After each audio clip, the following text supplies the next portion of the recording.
नमस्कार दोस्तों, चलिए आज हम दृष्टि के जो सामान्य ज्ञान है इससे प्राचीन भारत का इतिहास देख लेते हैं। संक्षिप्तता में काफ़ी बढ़िया से इसमें दिया गया है, जिसको काफ़ी कम समय में तैयार किया जा सकता है। और प्राचीन भारत से जो भी क्वेश्चन वनडे एग्ज़ाम में आते हैं वो तो लगभग इससे मिल जाएंगे। और सिविल सेवा परीक्षा के लिए भी ये काफ़ी लाभदायक है। लास्ट समय में प्री के लिए, रिवीजन के लिए इसमें फैक्ट काफ़ी अच्छे तरीके से, सारगर्भित तरीके से दिए गए हैं। चलिए आइए देख लेते हैं। और हमारे चैनल को सब्सक्राइब तथा लाइक करना ना भूलें और इसे अपने दोस्तों के साथ शेयर भी करें। चलिए देखते हैं।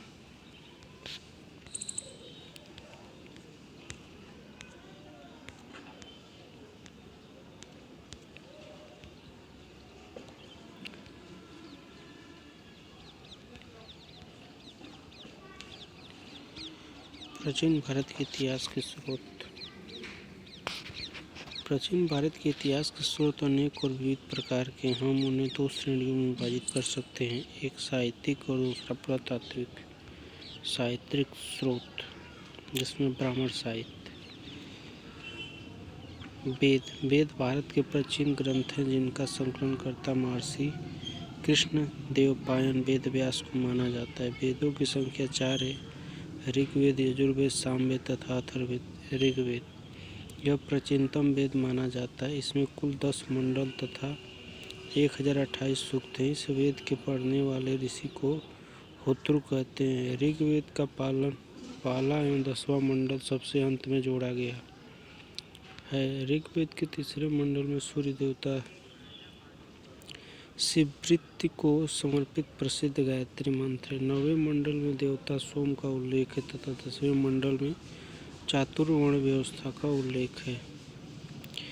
यूनेस्को द्वारा ऋग्वेद के 30 पांडुलिपियों को UNESCO memorial of world register में शामिल किया गया है।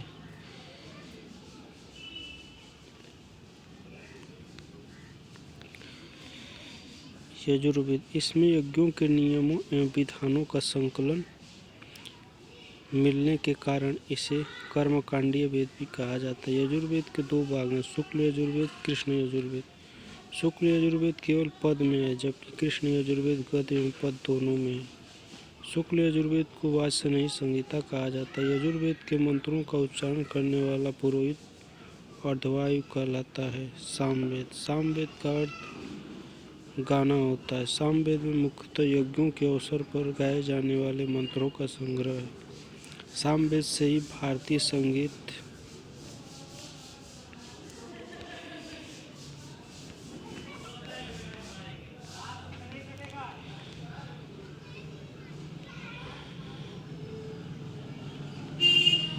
की उत्पत्ति मानी जाती है।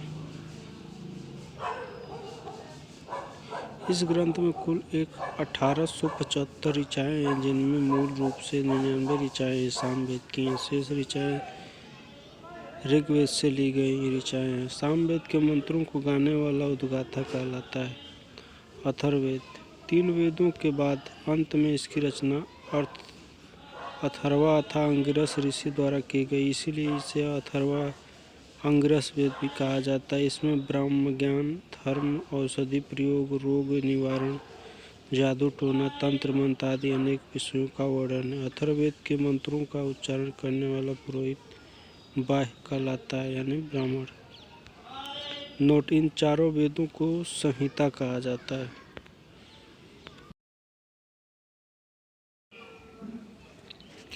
नमस्कार दोस्तों, चलिए आज हम दृष्टि के जो सामान्य ज्ञान है इससे प्राचीन भारत का इतिहास देख लेते हैं।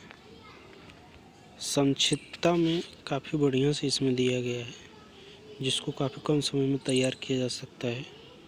और प्राचीन भारत से जो भी क्वेश्चन वनडे एग्ज़ाम में आते हैं वो तो लगभग इससे मिल जाएंगे। और सिविल सेवा परीक्षा के लिए भी ये काफ़ी लाभदायक है। लास्ट समय में प्री के लिए, रिवीजन के लिए इसमें फैक्ट काफ़ी अच्छे तरीके से, सारगर्भित तरीके से दिए गए हैं।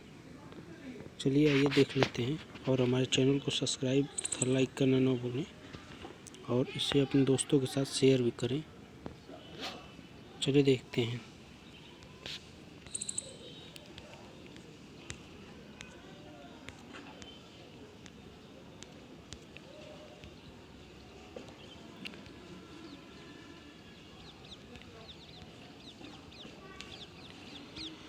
प्राचीन भारत के इतिहास के स्रोत। प्राचीन भारत के इतिहास के स्रोत अनेक और विविध प्रकार के। हम उन्हें दो श्रेणियों में विभाजित कर सकते हैं, एक साहित्यिक और दूसरा पुरातात्विक। साहित्यिक स्रोत, जिसमें ब्राह्मण साहित्य।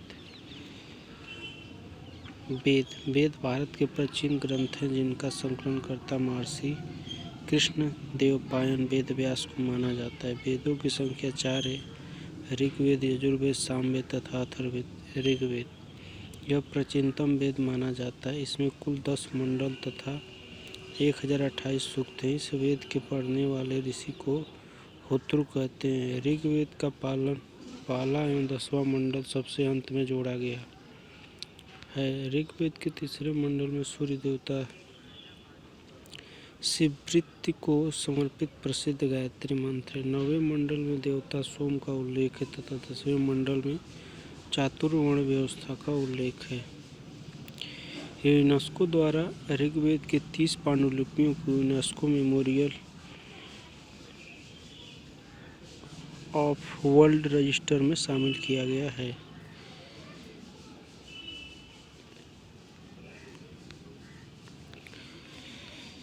यजुर्वेद, इसमें यज्ञों के नियमों एवं विधानों का संकलन मिलने के कारण इसे कर्मकांडीय वेद भी कहा जाता है। यजुर्वेद के 2 भाग हैं: शुक्ल यजुर्वेद, कृष्ण यजुर्वेद। शुक्ल यजुर्वेद केवल पद में है, जबकि कृष्ण यजुर्वेद गद्य एवं पद दोनों में है।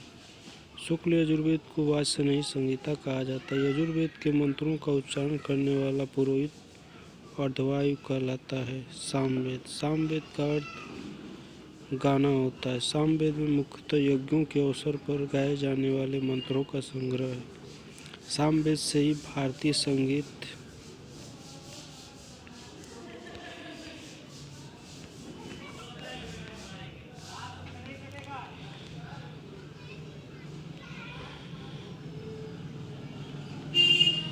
की उत्पत्ति मानी जाती है।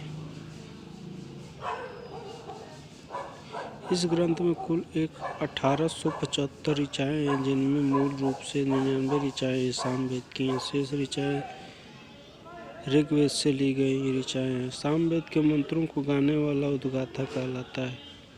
अथर्ववेद, 3 वेदों के बाद अंत में इसकी रचना अथर्वा अथवा अंगिरस ऋषि द्वारा की गई, इसीलिए इसे अथर्वा अंगिरस वेद भी कहा जाता है। इसमें ब्रह्म ज्ञान, धर्म, औषधि प्रयोग, रोग निवारण, जादू टोना, तंत्र मंत्र आदि अनेक विषयों का वर्णन है। अथर्ववेद के मंत्रों का उच्चारण करने वाला पुरोहित बाह्य कहलाता है, यानी ब्राह्मण। नोट: इन चारों वेदों को संहिता कहा जाता है। चलिए लेफ्ट साइड में वेद दिए गए उससे संबंधित जो ब्राह्मण ग्रंथ है तथा उससे संबंधित जो उपनिषद हैं, ये देख लेते हैं। ऋग्वेद ऐत्रेय कौशिकी इसके ब्राह्मण ग्रंथ हैं तथा इसके उपनिषद हैं ऐत्रेय कौशिकी। यजुर्वेद, इसके ब्राह्मण ग्रंथ हैं शतपथ और तैत्तिरीय तथा इसके उपनिषद हैं कंठोपनिषद, ईशोपनिषद, बृहदारण्यक, श्वेताश्वरोपनिषद, मैत्रायणी आदि।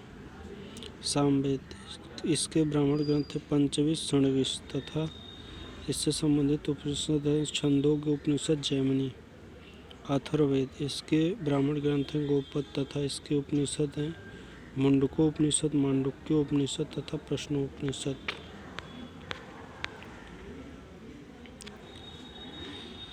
वेदांग, वेदों को भली भांति समझने के लिए 6 वेदांगों की रचना की गई है, जिसमें पहला है शिक्षा, जो कि उच्चारण विधि से संबंधित है। ज्योतिष भागफल से संबंधित है। कल्प कर्मकांड से संबंधित है। व्याकरण शब्द व्युत्पत्ति से संबंधित है। निरुक्त भाषा विज्ञान से संबंधित है तथा छंद चतुष्पदी श्लोक से संबंधित है। महाकाव्य, वैदिक साहित्य के बाद भारतीय साहित्य में महाकाव्यों का समय आया। इसमें रामायण और महाभारत प्रमुख शामिल हैं। रामायण की रचना महर्षि वाल्मीकि तथा महाभारत की रचना महर्षि वेदव्यास ने की थी।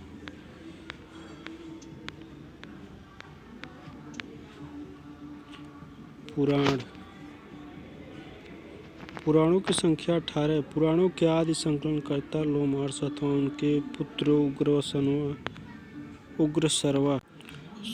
उग्रसर्वा को माना जाता है। पुराणों में मत्स्य पुराण सबसे प्राचीन और प्रामाणिक है। पुराणों की महत्ता वंशावलियों के कारण है। मत्स्य पुराण सातवाहन वंश से, विष्णु पुराण मौर्य वंश से तथा वायु पुराण गुप्त वंश से संबंधित है। ब्राह्मणोत्तर साहित्य, बौद्ध साहित्य यानी बौद्ध साहित्य चलिए देख लेते हैं। इसमें त्रिपिटक बुद्ध की शिक्षाओं का संकलन, इसे 3 भागों में विभाजित किया गया है। विनय पिटक, सुत्त पिटक तथा अभिधम्म पिटक। विनय पिटक संघ संबंधित नियम तथा आचार संबंधित शिक्षाओं का संग्रह है। सुत्त पिटक धार्मिक सिद्धांत तथा धर्मोपदेश का संग्रह है। वहीं अभिधम्म पिटक दार्शनिक सिद्धांतों का संग्रह है। बौद्ध ग्रंथ पाली भाषा में लिखे गए। जातकों में बुद्ध के पूर्व जन्म की घटनाओं का वर्णन है। दीपवंश तथा महावंश नामक 2 पाली ग्रंथों से मौर्यकालीन इतिहास के विषय में भी जानकारी मिलती है। बौद्ध धर्म के हीनयान संप्रदाय का प्रमुख ग्रंथ कथावस्तु है, जिसमें महात्मा बुद्ध का जीवन चरित्र अनेक कथाओं के साथ वर्णित है। महायान संप्रदाय के ग्रंथ ललित विस्तार, दिव्यावदान आदि हैं। जैन साहित्य। जैन साहित्य को आगम कहा जाता है। जैन ग्रंथों में परिशिष्ट पर्वन, भद्रबाहु चरित्र, आचरांग सूत्र, भगवती सूत्र, कालिका पुराण आदि प्रमुख हैं। जैन धर्म का प्रारंभिक इतिहास तथा तीर्थंकरों की जीवनी कल्पसूत्र में है, जिसकी रचना भद्रबाहु ने की थी। प्रमुख साहित्यिक रचनाएं। रचनाकार तथा विशेष तत्व संबंधित है। चलिए देख लेते हैं।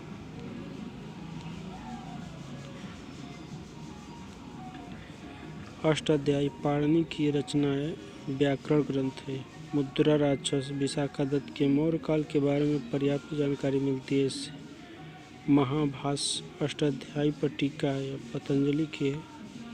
पुष्य शुंग के विषय में जानकारी मिलती है। इससे कथा सरित सागर सामदेव की मौर्य काल के विषय में जानकारी इससे मिलती है। बृहत कथा मंजरी क्षेमेंद्र के मौर्य काल के विषय में जानकारी इससे भी मिलती है। अर्थशास्त्र विषय राजनीतिक है। इसका कौटिल्य से संबंधित है। मौर्य काल के बारे में जानकारी है इसमें।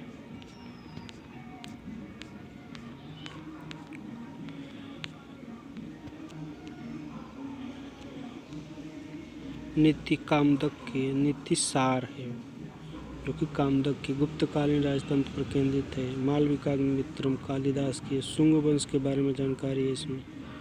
मृच्छकटिकम शूद्रक के गुप्तकालीन समाज का वर्णन है इसमें। हर्षचरित बाणभट्ट के हर्ष की उपलब्धियों का वर्णन है इसमें। रामचरित संध्याकर नंदी का है। बंगाल के पाल शासक रामपाल की जीवन कथा है। पृथ्वीराज रासो चंद्रबरदाई के पृथ्वीराज चौहान की उपलब्धियों का वर्णन है इसमें।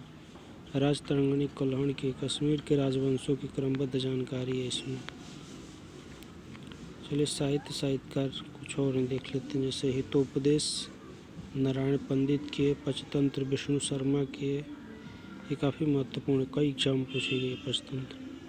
किरात अर्जुनीय भारवी के, शिशुपाल वध माघ के, स्वप्न वासुदत्ता भास की। कर्पूर मंजरी काव्यमीमांसा भुवन कोश राजशेखर के। कामसूत्र वात्सायन के, ब्रह्म सिद्धांत ब्रह्मगुप्त के। उत्तर रामचरित भवभूति की।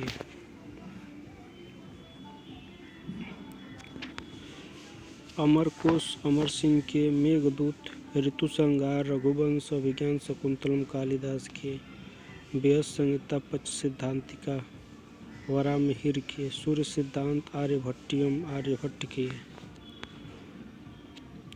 यूनान और रोमन के लेखक हेरोडोटस को इतिहास का पिता कहा जाता है। इसने 5वीं सदी ईस्वी पूर्व हिस्टोरिका की रचना की थी। सिकंदर के साथ आने वाले लेखक थे नियार्कस, अनेसिर्केटस और अरिस्टोबुलस। सिकंदर के पश्चात के लेखकों में 3 राजदूतों मेगस्थनीज, डाइमेकस तथा डायोनिसियस के नाम उल्लेखनीय हैं।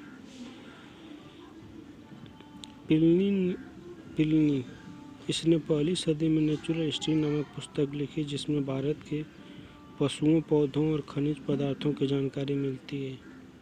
टॉलमी की पुस्तक जियोग्राफी और किसी अज्ञात लेखक की पुस्तक पेरिप्लस ऑफ द इरिथियन सी, एक नाविक था यह जो अज्ञात है, महत्वपूर्ण है। इसने भारत के भूगोल तथा व्यापारिक वस्तुओं के बारे में जानकारी मिलती है। चीनी यात्रियों के विवरण। फाहियान यह 5वीं सदी के प्रारंभ में चंद्रगुप्त द्वितीय विक्रमादित्य के शासनकाल में भारत आया था। इसने भारतीय समाज, यहाँ की संस्कृति और आर्थिक स्थिति पर प्रकाश डाला। ह्वेनसांग यह 7वीं सदी में हर्षवर्धन के समय भारत आया था। इसकी रचना सीयू की है। इसिंग यह 7वीं सदी के अंत में भारत में आया था। इसने अपने विवरण में नालंदा विश्वविद्यालय, विक्रमशिला विश्वविद्यालय तथा अपने समय के भारत का वर्णन किया है। अरब यात्रियों का विवरण। अल-बरूनी, जिसे अबू रेहान भी कहा जाता है, यह 11वीं सदी में महमूद गजनवी के साथ भारत आया था। अरबी में लिखी गई इसकी कृति है तहकीक-ए-हिंद या फिर किताबुल-हिंद आज भी इतिहासकारों के लिए एक महत्वपूर्ण स्रोत है। सर्वप्रथम एडवर्ड साशाऊ ने तहकीक-ए-हिंद का अनुवाद अंग्रेजी भाषा में किया था। इब्न बतूता यह मोरक्को का रहने वाला था। इसके द्वारा लिखा गया यात्रा वृत्तांत रहेला, जो कि अरबी भाषा में है, 14वीं शताब्दी में भारतीय उपमहाद्वीप के सामाजिक सांस्कृतिक जीवन के विषय में जानकारी देता है। सुल्तान मोहम्मद बिन तुगलक ने उसे दिल्ली में काजी के पद पर नियुक्त किया। बाद में उसे अपना राजदूत बनाकर चीन भेजा। पुरातात्विक स्रोत, जिसमें पहला अभिलेख। सबसे प्राचीन अभिलेखों में मध्य एशिया के बुगाजकोई से प्राप्त अभिलेख हैं। इस पर वैदिक देवता मित्र, वरुण, इंद्र और नासत्य के नाम मिलते हैं। इनसे ऋग्वेद की तिथि ज्ञात करने में मदद मिलती है। भारत में सबसे प्राचीन अभिलेख अशोक के हैं, जो लगभग 300 ईस्वी पूर्व के हैं। चलिए अभिलेख शासक और उससे संबंधित विषय क्या है देख लेते हैं। हाथी गुफा अभिलेख खारवेल का है, जो कलिंग के चींदी शासक खारवेल के शासन की घटनाओं का क्रमबद्ध विवरण देता है। जूनागढ़ अभिलेख, जो कि गिरनार अभिलेख भी कहते हैं, इसे रुद्रदामन का है। इसमें रुद्रदामन के विजयों का, व्यक्तित्व एवं कृतित्व का विवरण प्राप्त होता है। नासिक अभिलेख गौतमी बलश्री का है। सातवाहन कालीन घटनाओं का विवरण है इसमें, गौतमी सतकर्णी से संबंधित है। प्रयाग स्तंभ लेख समुद्रगुप्त का है। इसकी विजय एवं नीतियों का पूरा विवरण है इसमें। ऐहोल अभिलेख पुलकेशिन द्वितीय का, हर्ष एवं पुलकेशिन द्वितीय के युद्ध का विवरण है इसमें। भीतरी स्तंभ लेख स्कंदगुप्त का है। इसके जीवन की अनेक महत्वपूर्ण घटनाओं का विवरण है, जैसे कि हूण आक्रमण।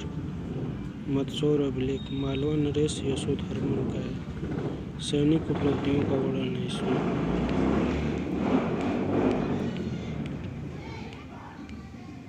नोट, अभिलेखों के अध्ययन को एपिग्राफी कहा जाता है। सिक्के, प्राचीन सिक्कों को आज सिक्के कहा जाता है। आज सिक्के या पंचमार्क सिक्के ईस्वी पूर्व 5वीं सदी के हैं। ठप्पा मारकर बनाए जाने के कारण ही भारतीय भाषाओं में इन्हें आहत मुद्रा कहते हैं। पंचमार्क या आहत सिक्कों पर पेड़, मछली, सांड, हाथी, अर्धचंद्र आदि के चिन्ह बने होते थे। भारत के पश्चिमोत्तर भाग में लेखयुक्त सिक्के सर्वप्रथम यवन शासकों ने जारी किए। नोट, सिक्कों के अध्ययन को न्यूमिजेमेटिक्स कहा जाता है।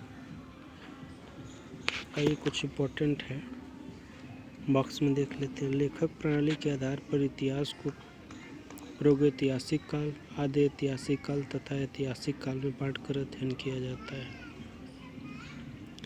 जिस काल का संपूर्ण अध्ययन पुरातात्विक स्रोतों पर ही निर्भर है, अर्थात जिस काल में लिपि का विकास नहीं हुआ था, उसे प्रागैतिहासिक काल कहते हैं। आधे ऐतिहासिक इतिहास से तात्पर्य उस कालखंड से है जिसमें लिपि तो थी किंतु अभी तक पढ़ी नहीं जा सकी, जैसे हड़प्पा काल।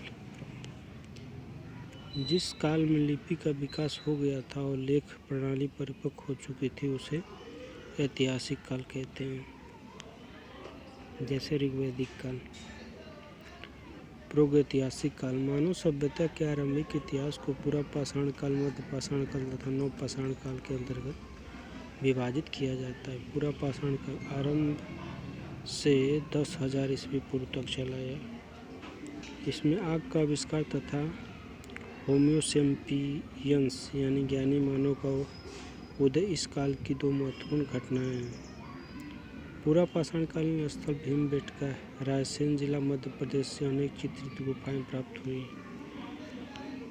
रॉबर्ट बसफ्रूट ने सर्वप्रथम 1863 ईस्वी में भारत पल्लवरम में पूरा पाषाण कालीन औजारों की खोज की।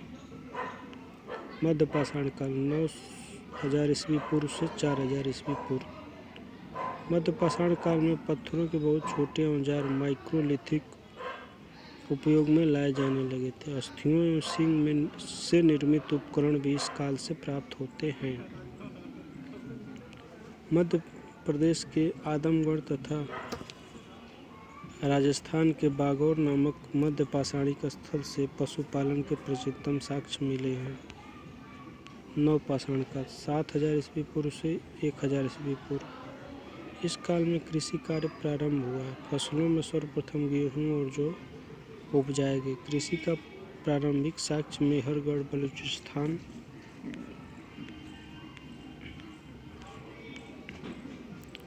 से प्राप्त होता है। इलाहाबाद के कोल्डिहवा से चावल का प्राचीनतम साक्ष्य मिलता है। इस युग के लोग पॉलिश्तार पत्थर के उपकरणों और हथियारों का प्रयोग करते थे। इस काल में लोग अस्थायी रूप से बसने लगे थे, जिसका प्रमाण कश्मीर के बुर्जहोम में मिले गर्तवास से मिलता है। बुर्जहोम में मालिक के शव के साथ पालतू कुत्ते को भी दफनाए जाने का साक्ष्य मिलता है। पटना के निकट चिराद नामक नवपाषाणकालीन स्थल से हड्डियों के उपकरण पाए गए हैं। पहिए का आविष्कार नवपाषाण काल की एक महत्वपूर्ण घटना थी। दक्षिण भारत में नवपाषाण काल की तिथि 2500 ईस्वी पूर्व से 1000 ईस्वी पूर्व निर्धारित की गई है। नवीन खोजों के आधार पर लहुरा देव, जो कि संत कबीर नगर उत्तर प्रदेश में है, भारतीय उपमहाद्वीप में प्राचीनतम कृषि साक्ष्य वाला स्थल है।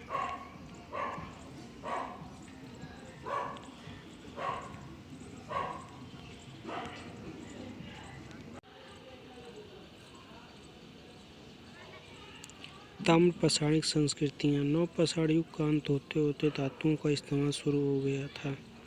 सर्वप्रथम धातुओं के रूप में तांबे का प्रयोग आरंभ हुआ।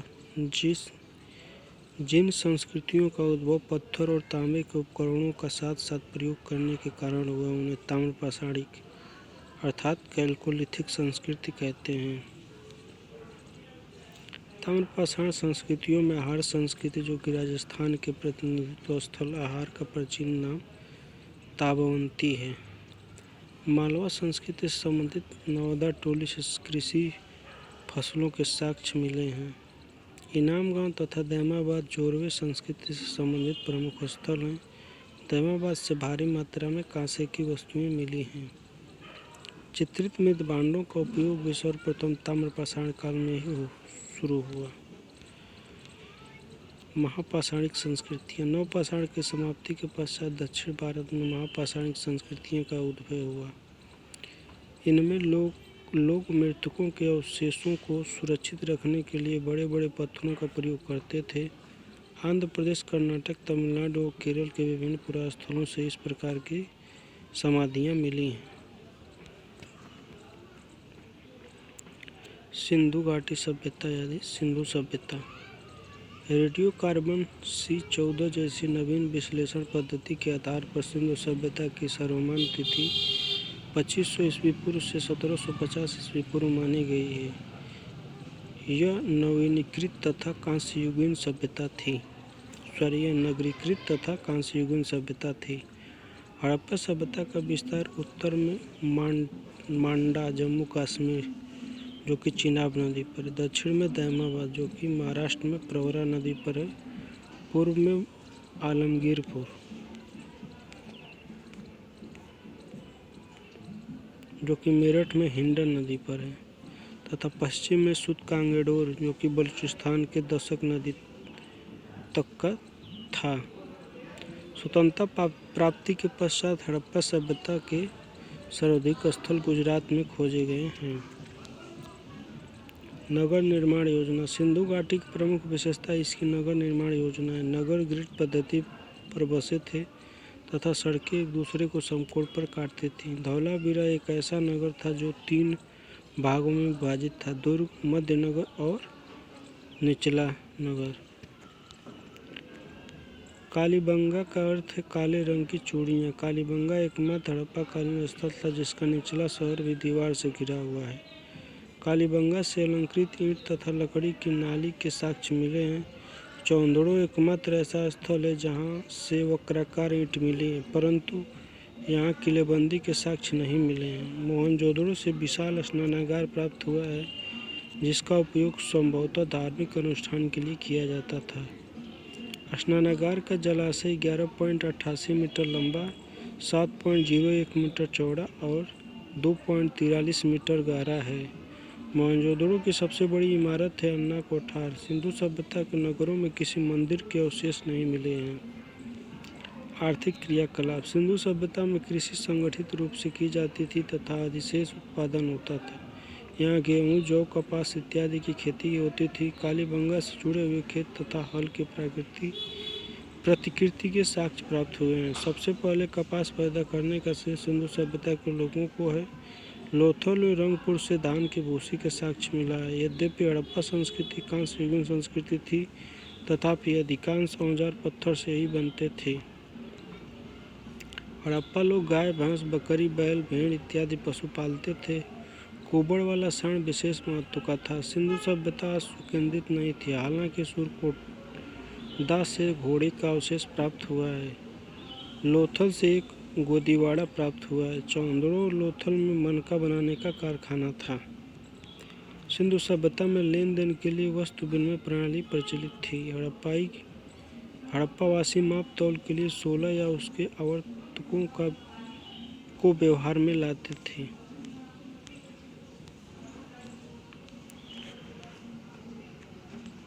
मेसोपोटामिया से सम्राट सारगोन के अभिलेख से हड़प्पाई व्यापार के प्रमाण मिले हैं। इसमें कहा गया है कि दिलमन यानी बहरीन, मक्कन यानी मकरान तथा मेलुआ यानी हड़प्पा के व्यापारी हमारे यहाँ जहाज लाते हैं।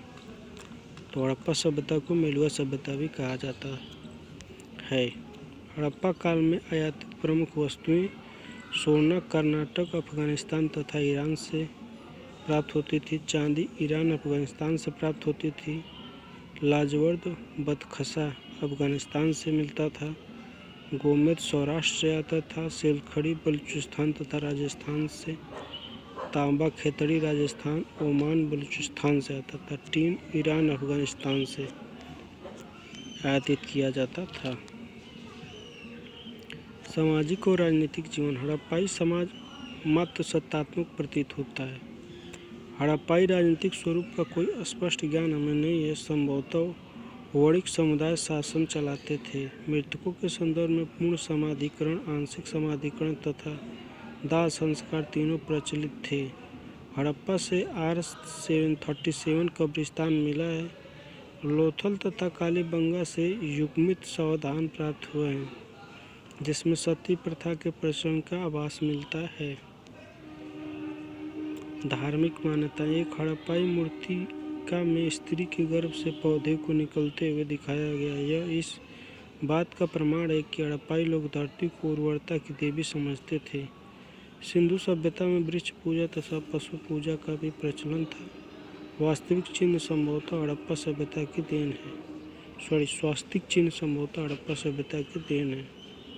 मोहनजोदड़ो से प्राप्त एक मुहर में चित्रित देवता को पशुपति शिव बताया गया। उनके चारों ओर हाथी, गेंडा, बाघ और भैंसा विराजमान है। लोथल और कालीबंगा से अग्नि वेदिकाएँ प्राप्त हुई हैं। लिपि, मुहर तथा मृण मूर्तियाँ। हड़प्पाई लिपि चित्रात्मक है।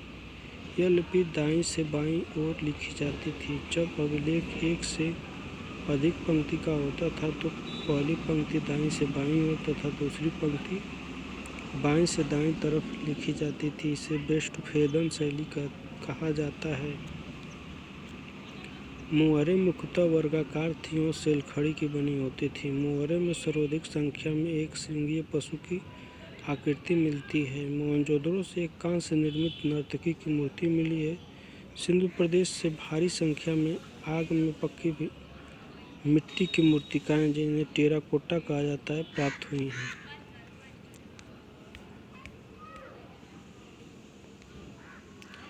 इन मूर्तिकाओं में सर्वाधिक संख्या में पशु आकृति प्राप्त हुई है तथा पशु आकृतियों में कुबड़ वाले सांड की संख्या सर्वाधिक है। मानव मूर्तियों में सर्वाधिक संख्या स्त्री मूर्तियों की है। स्थल, वर्तमान स्थिति, नदी तट विशेष, खोज और उत्खनन से संबंधित। चलिए देख लेते हैं हड़प्पा। यह मोंटगोमरी जिला पाकिस्तान में है, जो कि रावी नदी के तट पर है। 1826 में सर्वप्रथम चार्ल्स मैसन द्वारा हड़प्पा टीले का उल्लेख किया गया है। कनिंघम द्वारा 1853 तथा 1873 में सर्वेक्षण किया गया। 1921 में दयाराम साहनी द्वारा अन्वेषण तथा 1923-24 में उत्खनन किया गया। मोहनजोदड़ो लारकाना जिला सिंध प्रांत में है, पाकिस्तान में, सिंधु नदी के तट पर है। खोज 1922 में राखालदास बनर्जी ने किया था। इसका बाद में जॉन मार्शल के निर्देशन में बृहद स्तर पर उत्खनन 1925 से स्टार्ट हुआ। चहुंदड़ो सिंध प्रांत, पाकिस्तान में, सिंधु नदी के तट पर यह भी है। खोज 1930-31 में NG मजूमदार ने किया। उत्खनन 1935-36 में माइके ने किया। कालीबंगा, हनुमानगढ़ जिला, राजस्थान, यह घग्गर नदी के तट पर है। उत्खनन इसका 1961 से 69 तक बीबी लाल तथा BK थापड़ ने किया। रंगपुर, अहमदाबाद जिला, गुजरात में है, भादर नदी के तट पर है। प्रारंभिक खुदाई 1935 में माधव स्वरूप वत्स ने किया। बड़े स्तर पर उत्खनन 1953 से 56 तक SR राव ने किया।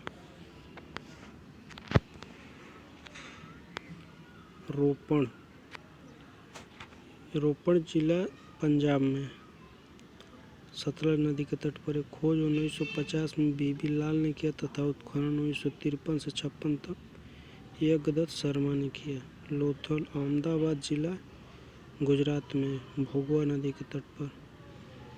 खोज 1954 में SR राव ने किया। उत्खनन 1954-55 से 1962-63 तक SR राव ने किया। आलमगीरपुर, मेरठ जिला, उत्तर प्रदेश, हिंडन नदी के तट पर है।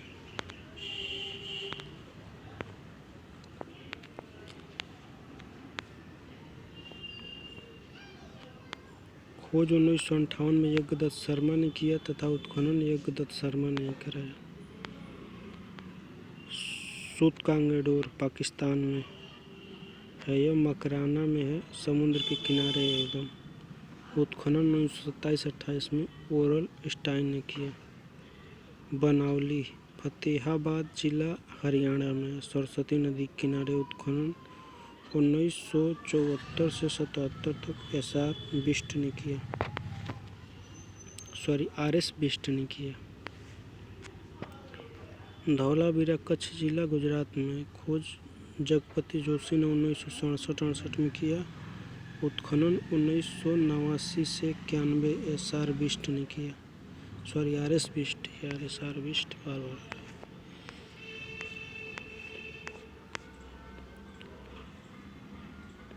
पिंगट ने हड़प्पा एवं मोहनजोदड़ो को एक विस्तृत साम्राज्य की जुड़वा राजधानी कहा है। सिंधु सभ्यता के लोग तलवार से परिचित नहीं थे। सिंधु सभ्यता के विनाश का संभवतः सबसे प्रभावी कारण बाढ़ था। वैदिक संस्कृति। सिंधु सभ्यता के बाद जीवन हमें वेदों के माध्यम से पता चलता है,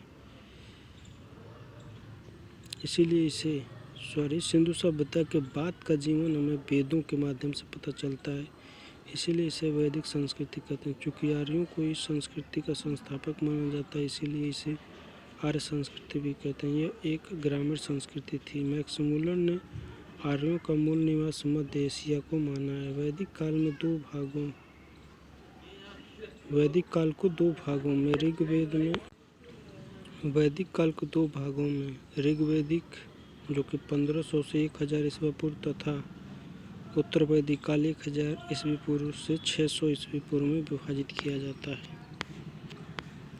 ऋग्वेदिक काल 1500 ईस्वी पूर्व से 1000 ईस्वी पूर्व। भारतीय आर्यों के संबंध में प्रथम जानकारी हमें ऋग्वेद से प्राप्त होती है। ऋग्वेद में आर्य शब्द का 36 बार उल्लेख मिलता है। ईरानी भाषा का ग्रंथ अवेस्ता और ऋग्वेद की अनेक बातों में समानता है। सिंधु की सबसे प्रमुख नदी जिसका ऋग्वेद में बार बार उल्लेख हुआ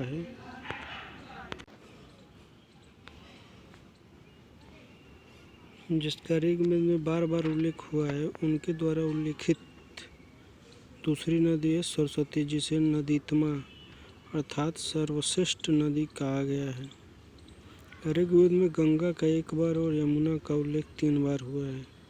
आर्यों के निवास स्थल के लिए सप्त सिंधु शब्द का प्रयोग किया गया है।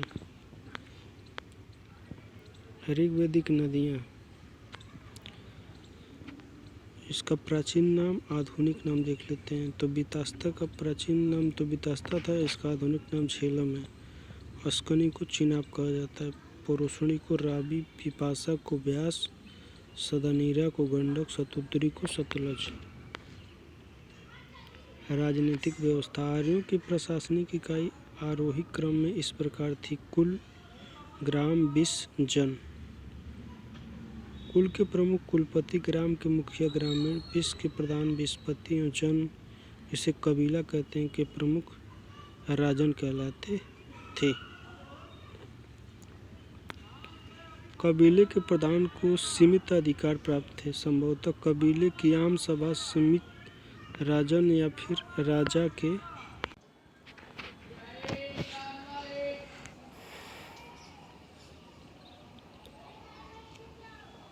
ग्रामीण। विस के प्रधान को विसपति तथा जन कबीले के प्रमुख को राजन कहा जाता था। कबीले के प्रधान को सीमित अधिकार ही प्राप्त थे। संभवतः कबीले की आम सभा समिति राजन या राजा को चुनती थी।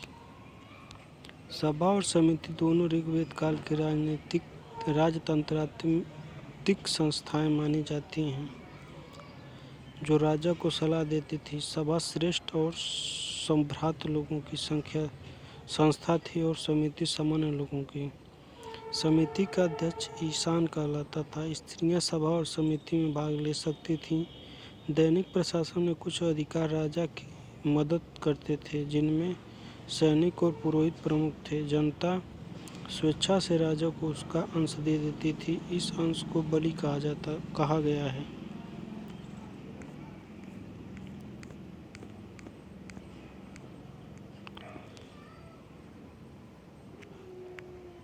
ऋग्वेद में चारागाह या बड़े जत्थे के प्रधान को वज्रपति कहा जाता था।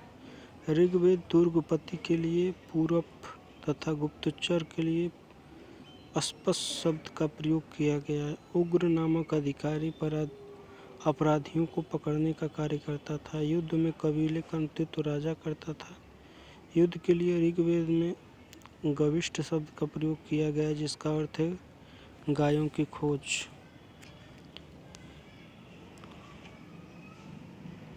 ऋग्वेद के 7वें मंडल में दशराग युद्ध का उल्लेख है, जो कि परोशनी रावी नदी के किनारे भरत जन एवं 10 अन्य जनों के बीच हुआ था। इस युद्ध में भरत जन के प्रमुख सुदास की जीत हुई थी। अथर्ववेद में सभा और समिति को प्रजापति की 2 पुत्रियां कहा गया है। सामाजिक वर्गीकरण। ऋग्वेद के 10वें मंडल के पुरुष सूक्त में चतुर्वर्ण का उल्लेख है। इसमें कहा गया है कि ब्राह्मण विराट पुरुष यानी ब्रह्म के मुख से, क्षत्रिय भुजाओं से, वैश्य जांघ से तथा शूद्र पैरों से उत्पन्न हुए हैं।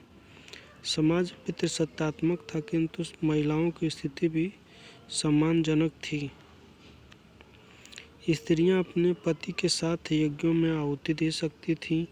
समाज की सबसे छोटी इकाई परिवार या कुल थी, जिसका मुखिया पिता होता था, जिसे कुलपति कहा जाता था। नियोग प्रथा तथा विधवा विवाह का प्रचलन था, किंतु बाल विवाह प्रथा का प्रचलन नहीं था।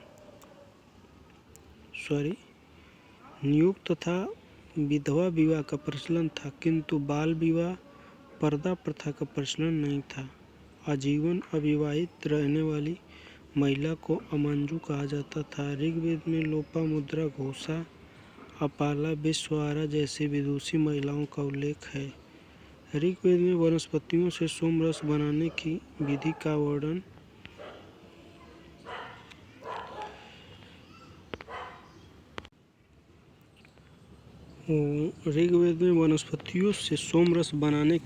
वर्णन है, जो कि आर्यों का प्रिय पेय पदार्थ था। आर्थिक क्रियाकलाप। गाय और सांड की अत्यधिक चर्चा के कारण ऋग्वेद आर्यों को पशु चारक भी कहा जा सकता है। गाय को सबसे उत्तम धन माना जाता था तथा इसे अघन्य, न मारने जाने योग्य पशु कहा गया है। घोड़ा को एक महत्वपूर्ण पशुधन था। ऋग्वेद आर्यों द्वारा धातु के रूप में सर्वप्रथम तांबे का प्रयोग किया गया। धार्मिक विश्वास। इंद्र ऋग्वेदिक आर्यों के प्रमुख देवता थे। इंद्र, जिन्हें पुरंदर भी कहा जाता था, पर सर्वाधिक 250 सूक्त हैं तथा इन्हें बादल का देवता माना गया है। अग्नि का दूसरा स्थान है तथा इन पर 200 सूक्त हैं। अग्नि को मनुष्य और देवताओं के बीच मध्यस्थ की भूमिका निभाने वाले देवता के रूप में पूजा जाता था। वरुण भी प्रमुख देवता थे, जो कि ऋतु के नियामक थे। ऋग्वेद में कुछ देवियों का भी उल्लेख है, जैसे आदित्य और उषा, किंतु ऋग्वेद काल में देवियों की प्रमुखता नहीं थी। स्तुति पाठ और यज्ञ बलि उपासना की मुख्य रीति थी। इस युग में कर्मकांड का अभाव था। पूषण ऋग्वैदिक काल में पशुओं के देवता थे, जो उत्तर वैदिक काल में शूद्रों के देवता हो गए।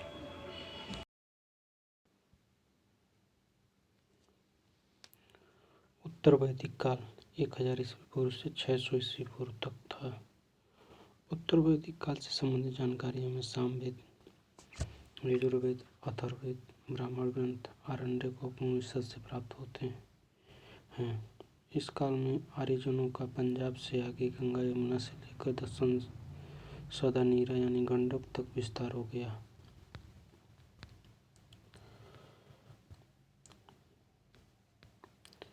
राजनीतिक संरचना। उत्तर वैदिक युग में पहली बार राजत्व की दैवीय उत्पत्ति की अवधारणा आई। कर्मकांड के विधानों से राजा और भी प्रभावशाली बन गया।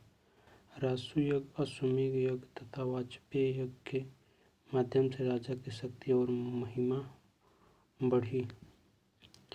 राज्याभिषेक के समय राजसूय यज्ञ का अनुष्ठान किया जाता था। इस युग में औपचारिक ढंग से करों का संग्रह होने लगा तथा इसके संग्रह एवं संचालन के लिए संग्रहित्र नामक अधिकारी होता था।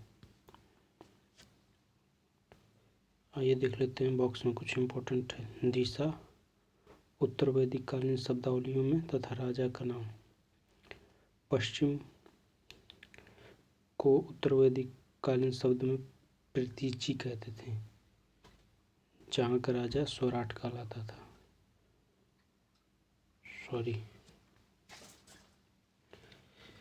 पश्चिम उत्तर वैदिक काल में इसे प्रतीची कहा जाता था, जहाँ के राजा को स्वराट कहते थे।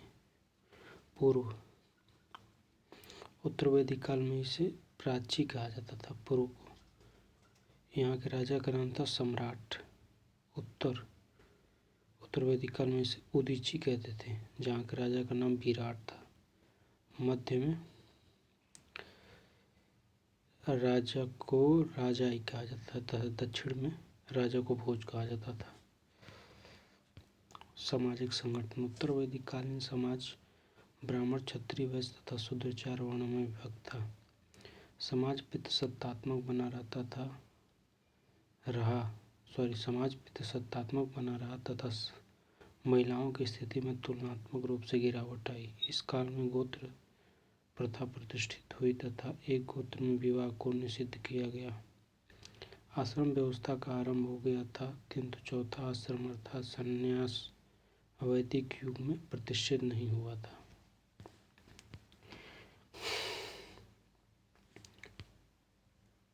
ब्राह्मण, क्षत्रिय तथा वैश्य द्विज जातियों के रूप में जाने जाते थे तथा इन्हें यज्ञोपवीत धारण करने का अधिकार था। आर्थिक जीवन। इस काल में कृषि मुख्य पेशा बन गई थी, जिसे लोहे के उपयोग में प्रोत्साहन किया। लोहे को श्याम अयस्क कहा गया है। उत्तर वैदिक काल में हल को सिर और कृषि भूमि को सीता कहा जाता था। उत्तर वैदिक लोग जौ के साथ गेहूं और चावल, जिसे व्रीहि कहते हैं, भी उपजाने लगे थे।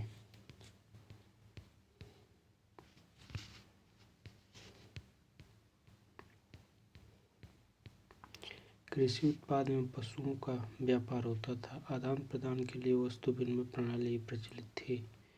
चित्ते धूसर निर्माण इस युग की मुख्य विशेषता है। धार्मिक जीवन। ऋग्वेदिक देवता इंद्र का महत्व घटा तथा प्रजापति मुख्य देवता के रूप में प्रतिष्ठित हुए। उपासना की रीतियों में भारी परिवर्तन आया। यज्ञ आराधना की मुख्य पद्धति हो गई। वैदिक काल के अंतिम दौर में यज्ञ के कर्मकांड और पुरोहितों के विरुद्ध तीव्र प्रक्रिया हुई। इसी दौर में उपनिषदों का संकलन हुआ, जिसमें कर्मकांड की निंदा की गई तथा सम्यक विश्वास और ज्ञान पर बल दिया गया तथा ब्रह्मा को एकमात्र सत्ता स्वीकार किया गया। सत्यमेव जयते मुंडकोपनिषद से लिया गया। इस उपनिषद में यज्ञ की तुलना टूटी नाव से की गई है। हेम नचिकेता संवाद कंठोपनिषद में है। गर्गी याज्ञवल्क्य संवाद बृहद आरण्यक उपनिषद में है। उत्तर वैदिक काल में ही षड्दर्शन का बीजारोपण हुआ।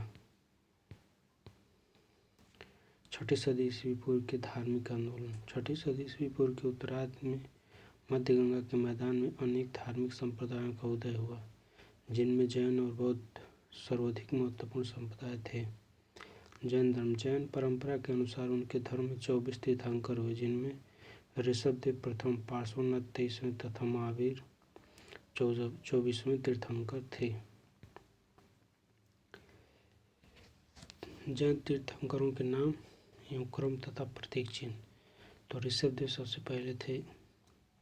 आदिनाथ भी इन्हें कहा जाता है। इनका प्रतीक चिन्ह था सांड, जिसे वृषभ कहते हैं। अरिष्टनेमी 22वें थे। शंख इनका प्रतीक चिन्ह था। पार्श्वनाथ 23वें थे, जिनका प्रतीक चिन्ह सर्प था। महावीर 24वें थे, इनका प्रतीक चिन्ह सिंह था। पार्श्वनाथ के पूर्व के तीर्थंकरों की ऐतिहासिकता संदिग्ध है। हालांकि ऋषभदेव तथा अरिष्टनेमी का उल्लेख ऋग्वेद में है। पार्श्वनाथ काशी के इक्ष्वाकु वंशीय शासक अश्वसेन के पुत्र थे। वर्धमान महावीर का जन्म 540 ईस्वी पूर्व में वैशाली के कुंडा ग्राम में हुआ। उनके पिता सिद्धार्थ ज्ञात्र कुल के प्रधान थे और माता त्रसला लक्ष्मी नरेश चेटक की बहन थी। महावीर की पत्नी का नाम यशोदा एवं पुत्री का नाम अंडोजा प्रियदर्शिना था। महावीर के बड़े भाई का नाम नंदीवर्धन था।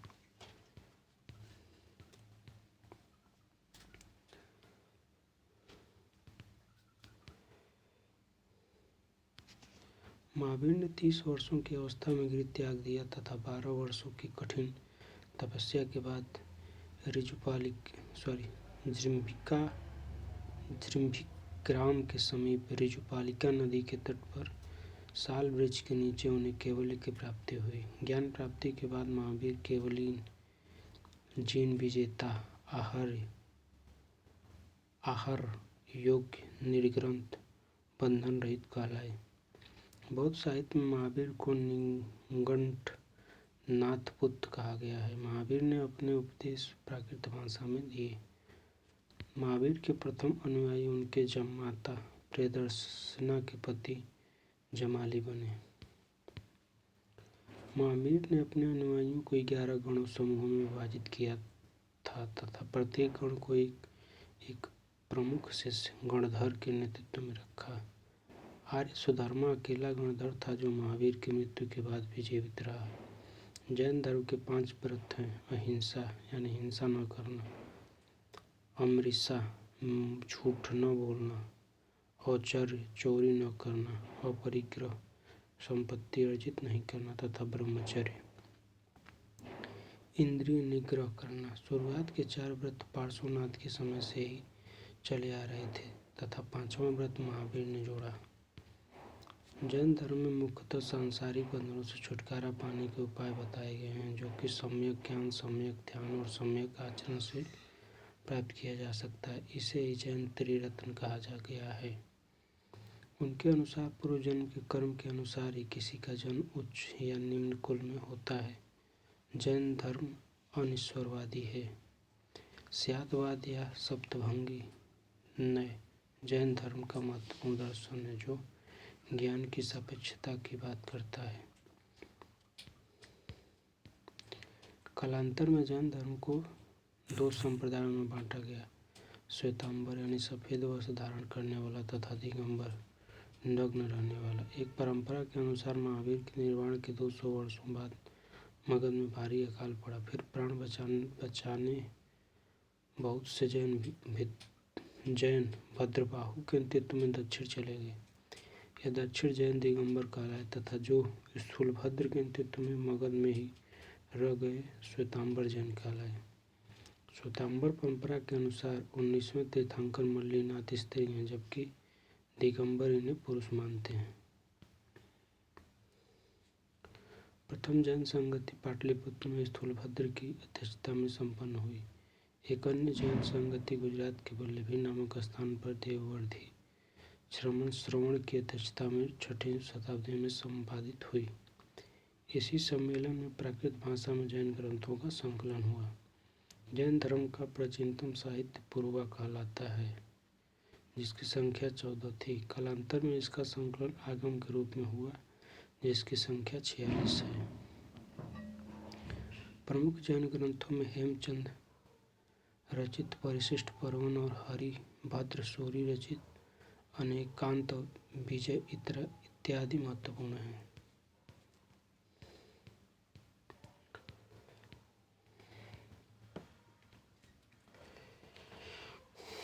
जैन धर्म को चंद्रगुप्त मौर्य, महापद्म नंद, अमोघवर्ष तथा खारवेल इत्यादि शासकों का संरक्षण प्राप्त था। 468 ईस्वी पूर्व में राजगीर के समीप पावापुरी में मल्ल राजा श्रीस्थपाल के राजप्रसाद में महावीर स्वामी को निर्वाण प्राप्त हुआ था। बौद्ध धर्म। गौतम बुद्ध का जन्म 563 ईस्वी पूर्व में शाक्य क्षत्रिय कुल में कपिलवस्तु के निकट लुम्बिनी वर्तमान नेपाल में हुआ। बुद्ध के जीवन से संबंधित बौद्ध धर्म के प्रतीक। घटना प्रतीक जन्म कमल, इसका जन्म का प्रतीक कमल है। बुद्ध के जन्म का प्रतीक कमल है। गिरित्याग यानी जिसे महाभिनिष्क्रमण कहते हैं, घोड़ा है इसका प्रतीक। ज्ञान प्राप्ति जिसे निर्वाण कहते हैं। पीपल इसका प्रतीक है जिसे बोधि वृक्ष कहते हैं। प्रथम उपदेश इसका धर्मचक्र परिवर्तन है यानी धर्मचक्र है जो कि पहिया है। मृत्यु जिसे महापरिनिर्वाण कहते हैं। स्तूप है इसका प्रतीक। गौतम के पिता सुधोधन गणतांत्रिक शाक्यों के प्रधान थे तथा उनकी माता महामाया कौशल राजवंश से संबंधित थी। गौतम बुद्ध के बचपन का नाम सिद्धार्थ था। इनका विवाह यशोदा से हुआ। यशोधरा से हुआ।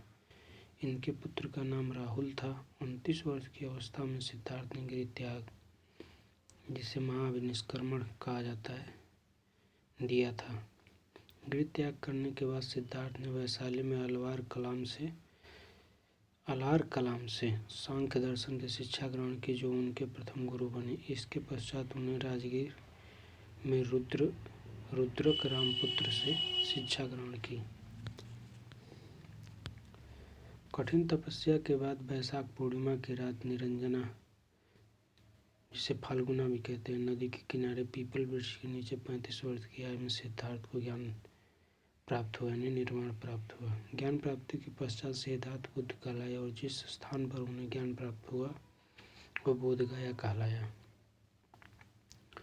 उन्होंने अपना प्रथम उपदेश, जिसे धर्म चक्र परिवर्तन कहते हैं, सारनाथ, जिसे उस समय ऋषिपत्नम कहते थे, में दिया था। बुद्ध ने अपने उपदेश पाली भाषा में दिया था। पहला उपदेश इन्होंने पाली भाषा में दिया। पहले नहीं, इनके सारे उपदेश पाली भाषा में ही थे। बुद्ध ने सर्वाधिक उपदेश कौशल की राजधानी श्रावस्ती में दिए। महात्मा बुद्ध ने 4 आर्य सत्यों का प्रतिपादन किया। दुख समुदाय, तीसरा है दुख निरोध, चौथा है गामिनी प्रतिपदा। चौथे आर्य सत्य के अंतर्गत ही अष्टांगिक मार्ग की अवधारणा दी गई है।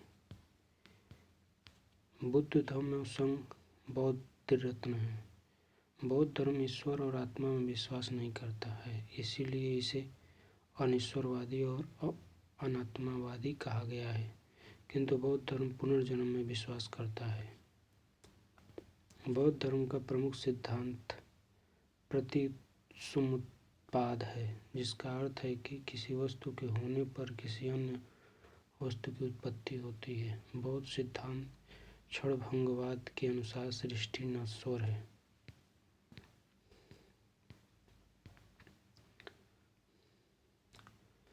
बौद्ध धर्म में वर्ण व्यवस्था की कटु आलोचना की गई है तथा संघ में सभी वर्णों तथा स्त्रियों का प्रवेश स्वीकार किया गया है। संघ में प्रविष्ट होने को उपसंपदा कहा जाता था। बौद्ध संगति। प्रथम बौद्ध संगति अजातशत्रु के शासनकाल में 483 ईस्वी पूर्व में राजगिरी में हुई, जिसके अध्यक्ष महाकश्यप थे। इस संगति में आनंद और उपाली ने क्रमशः सूत्र पिटक और विनय पिटक का संकलन किया। द्वितीय बौद्ध संगति कालाशोक के शासनकाल में 383 ईस्वी पूर्व में वैशाली में हुई, जिसकी अध्यक्षता साबाकामीर, जिन्हें साबाकामी भी कहते हैं, की। इस संगति में मठ संबंधी नियम को लेकर मतभेद हो गया तथा बौद्ध धर्म स्थिविरवादी यानी थेरवादी तथा महासंघिक में बट गया।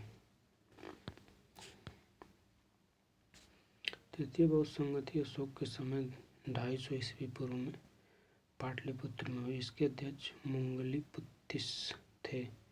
इसमें अभिधम्म पिटक का संकलन हुआ। चतुर्थ बौद्ध संगति ईस्वी की प्रथम शताब्दी में कश्मीर के कुंडलवन में हुई। इस समय कनिष्क का शासन था। इस सभा की अध्यक्षता वसुमित्र ने की तथा अश्वघोष उपाध्यक्ष थे। इस संगति में बौद्ध धर्म महायान तथा हीनयान में विभाजित हो गया। नागसेन द्वारा रचित मिलिंद बनहु ग्रंथ पाली भाषा में है, जबकि अश्वघोष रचित बुद्धचरित तथा सौदरानंद संस्कृत भाषा में है। 483 ईस्वी पूर्व में कुशीनगर नामक स्थान पर महात्मा बुद्ध की मृत्यु, जिसे महापरिनिर्वाण कहते हैं, हुई थी। बुद्ध मूर्तियों का सर्वाधिक निर्माण गांधार शैली में किया गया, किंतु बुद्ध की प्रथम मूर्ति संभवतः मथुरा शैली के अंतर्गत बनी। गौतम बुद्ध को एशिया का ज्योतिपुंज, लाइट ऑफ एशिया कहा जाता है। बोधिसत्व की अवधारणा महायान संपदा से संबंधित है। महाजनपद काल। ईसा पूर्व 6वीं सदी से पूर्वी उत्तर प्रदेश तथा पश्चिमी बिहार में लोहे के व्यापक प्रयोग ने बड़े बड़े प्रादेशिक राज्यों के निर्माण में प्रोत्साहन किया, जिन्हें महाजनपद कहा जाता था। बौद्ध ग्रंथ अंगुत्तर निकाय में 16 महाजनपदों का प्रमाण मिलता है। जैन ग्रंथ भगवती सूत्र में भी महाजनपदों की चर्चा है। 15 महाजनपद उत्तर भारत में स्थित थे तथा एक महाजनपद अस्मत् नर्मदा नदी के दक्षिण में था। यह काल द्वितीय नगरीकरण के नाम से जाना जाता है। प्रथम नगरीकरण कब था? सिंधु घाटी सभ्यता के समय। इस काल में मौद्रिक अर्थव्यवस्था मौजूद थी तथा चांदी के सिक्के आज सिक्के के नाम से प्रचलित थे। यह काल इन महाजनपदों के आपसी टकराव का काल, जिसमें अंततः मगध राज्य शक्तिशाली होकर उभरा।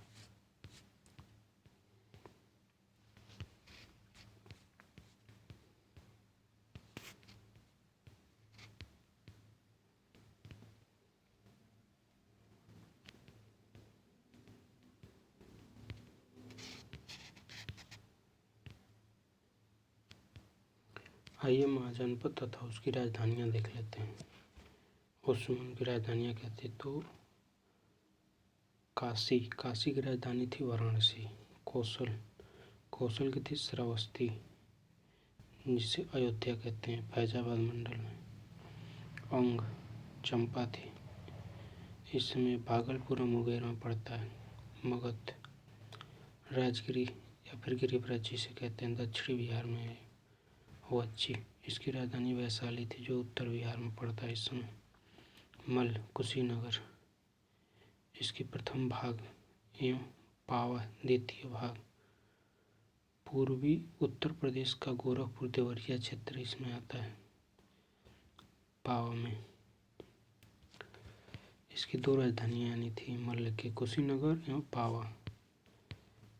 चेंदी, सोथिवती या सुक्तिमती आधुनिक बुंदेलखंड क्षेत्र में पड़ता है। वत्स, कौशाम्बी इलाहाबाद में बांदा वाला क्षेत्र। पांचाल, उत्तरी पांचाल की राजधानी छत्र थी जो रामनगर बरेली के अंतर्गत आता है। दक्षिणी पांचाल की राजधानी काम्पिल्य थी जो फर्रुखाबाद के अंतर्गत आ रहा है इस समय। मत्स्य महाजनपद की राजधानी विराटनगर थी जो कि राजस्थान में अलवर और भरतपुर में पड़ रहा है इस समय। सूरसेन मथुरा आधुनिक ब्रजमंडल में पड़ता है। अस्मक की राजधानी पोतन या फिर पोटिल थी। दक्षिण भारत का एकमात्र महाजनपद है अस्मक। अवंती, उत्तरी राजधानी इसकी उज्जैनी थी तथा दक्षिणी महिष्मती थी।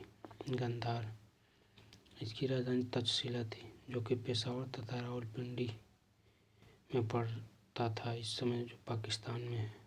कम्बोज, राजपुर या हाटक थी इसकी राजधानी जो कि कश्मीर में इस समय। कुरु, इंद्रप्रस्थ इसकी राजधानी थी जो कि मेरठ तथा दक्षिण पूर्व हरियाणा में इसमें पड़ता है। मगध साम्राज्य हर्यक वंश 544 ईस्वी पूर्व से 412 ईस्वी पूर्व तक चला था। हर्यक वंश के अधीन मगध साम्राज्य शक्तिशाली होकर उभरा। हर्यक वंश का प्रथम शासक बिंबिसार जिसका शासनकाल था 544 ईस्वी पूर्व से 492 ईस्वी पूर्व तक। बिंबिसार ने अंग पर अधिकार कर उसका शासन अपने पुत्र अजातशत्रु को सौंप दिया। बिंबिसार ने वैवाहिक संबंध द्वारा भी साम्राज्य को मजबूत किया। उसने कौशल राज की पुत्री तथा प्रसेनजीत की बहन महाकौशला से विवाह कर दहेज में काशी प्राप्त किया।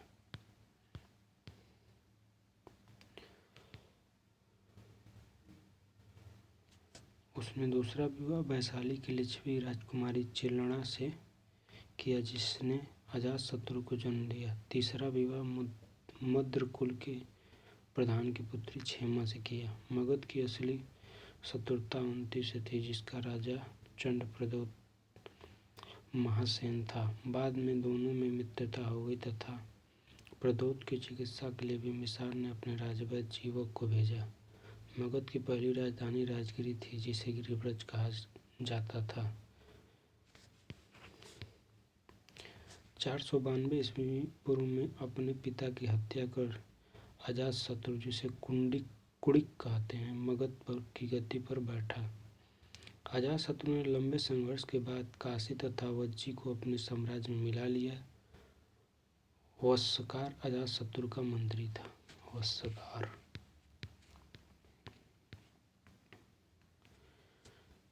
460 ईस्वी पूर्व में अजातशत्रु के पुत्र उदयन ने अपने पिता की हत्या कर साम्राज्य पर आधिपत्य स्थापित किया। उदयन ने पाटलिपुत्र की स्थापना की तथा उसे मगध की राजधानी बनाया। इस वंश का अंतिम शासक नागदशक था, जिसे उसके अमात्य शिशुनाग ने मारकर शिशुनाग वंश की स्थापना की।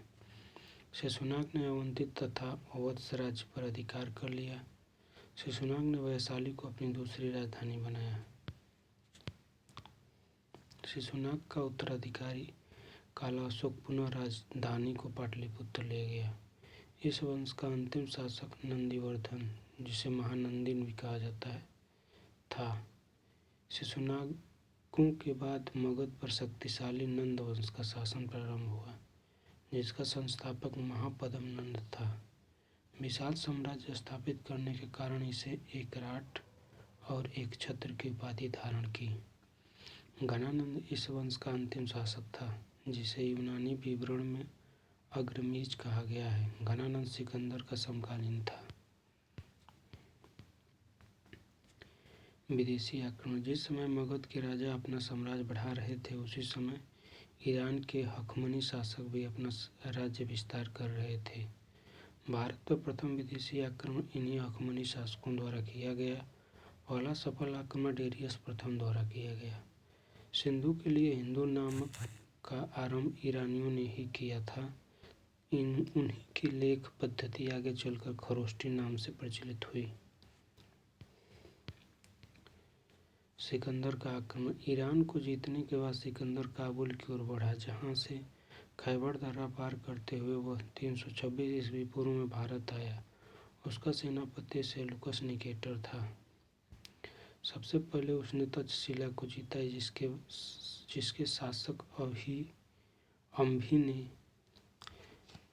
सबसे पहले उसने तक्षशिला को जीता, जिसके शासक अम्भी ने न केवल सिकंदर के सामने आत्मसमर्पण किया, बल्कि उसका सहयोग करने का भी वादा किया। आगे सिकंदर की लड़ाई पोरस से हुई। झेलम नदी के तट पर लड़े गए युद्ध को बिस्तस्ता यानी झेलम का युद्ध या फिर हाइडेस्पीच के युद्ध के नाम से जाना जाता है। यद्यपि सिकंदर ने पोरस को पराजित किया था, किंतु उसकी बहादुरी से प्रभावित होकर उसने उसका राज्य उसे वापस लौटा दिया। सिकंदर ने निकेया तथा झेलम के तट पर पू के फाल नगर को स्थापित किया। गंधार शैली के विकास में भी यूनानियों का योगदान है। सिकंदर के साथ नियार्कस, अनेसिर्गेटस और अरिस्टोबुलस जैसे लेखक भी आए, जिन्होंने भारत के विषय में अपने विचारों को लिपिबद्ध किया, जो कि इस काल के इतिहास के निर्माण के लिए अत्यंत उपयोगी है। 323 ईस्वी पूर्व में बेबीलोन में सिकंदर की मृत्यु हो गई।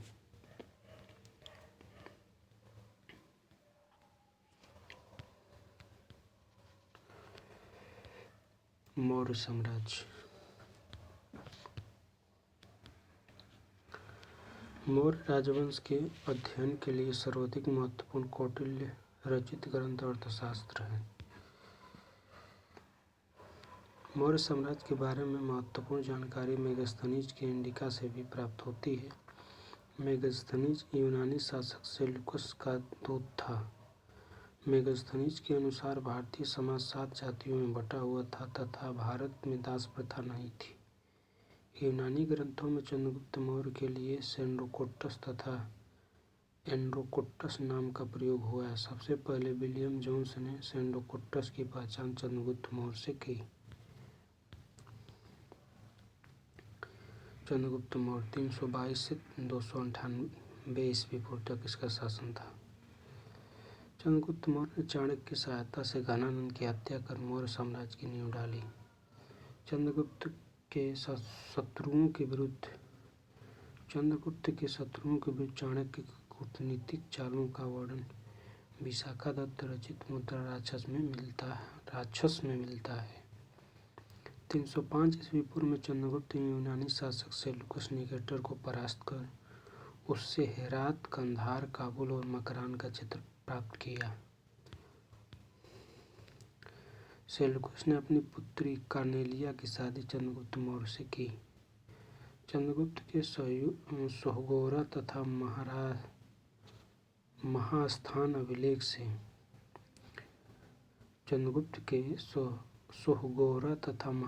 अभिलेख से यह ज्ञात होता है कि मौर्य काल में अकाल के दौरान राजकीय सहायता दी जाती थी। जैन ग्रंथों के अनुसार अपने जीवन के अंतिम चरण में चंद्रगुप्त मौर्य ने जैन परंपरा के अनुसार श्रवणबेलगोला में अपने शरीर का त्याग कर दिया। बिंदुसार 298 से 273 ईस्वी पूर्व तक इसका शासन था। चंद्रगुप्त मौर्य के पश्चात उसका पुत्र बिंदुसार गद्दी पर बैठा। यूनानी लेखकों ने इसे अमित्रचेट्टस यानी अमित्रघात कहा है। बिंदुसार अजीवक संप्रदाय का अनुयायी था। इसके दरबार में डायमेकस आया था जो सीरिया के शासक एंटियोकस का दूत था। एथेनियस के अनुसार बिंदुसार ने एंटियोकस से मदिरा, सूखे अंजीर एवं एक दार्शनिक भेजने की प्रार्थना की थी। बिंदुसार के दरबार में टॉलमी फिलाडेल्फस जो कि मिस्र का राजदूत डायोनुसियस भी आया था। बिंदुसार के समय तक्षशिला में विद्रोह हुए जिससे दबाने के लिए पहली बार सुसीम को और बाद में अशोक को भेजा गया। नोट: कुछ स्रोतों में कहा गया है कि अशोक के दरबार में डायोनुसियस आया था। अशोक 273 से 232 ईस्वी पूर्व। अशोक का वास्तविक राज्याभिषेक 269 ईस्वी पूर्व में हुआ। पुराणों में अशोक को अशोकवर्धन कहा गया है। राज्याभिषेक से पूर्व अशोक उज्जैन का राज्यपाल था। भारत में शिलालेख का प्रचलन सर्वप्रथम अशोक ने किया। अपने राज्याभिषेक के 8वें वर्ष अर्थात 261 ईस्वी पूर्व में अशोक ने कलिंग पर आक्रमण किया। आइए कुछ बॉक्स में इम्पोर्टेंट देख लेते हैं। 1750 में टिफेंथलर ने सर्वप्रथम दिल्ली में अशोक स्तंभ की खोज की थी। अशोक के अभिलेख को 1837 में सर्वप्रथम जेम्स प्रिंसेप ने पढ़ा। अशोक ने उपगुप्त नाम के बौद्ध भिक्षुओं से बौद्ध धर्म की दीक्षा ली। अशोक की माता का नाम सुभद्रांगी था। अशोक ने बौद्ध धर्म के प्रचार के लिए अपने पुत्र महेंद्र और पुत्री संघमित्रा को श्रीलंका भेजा।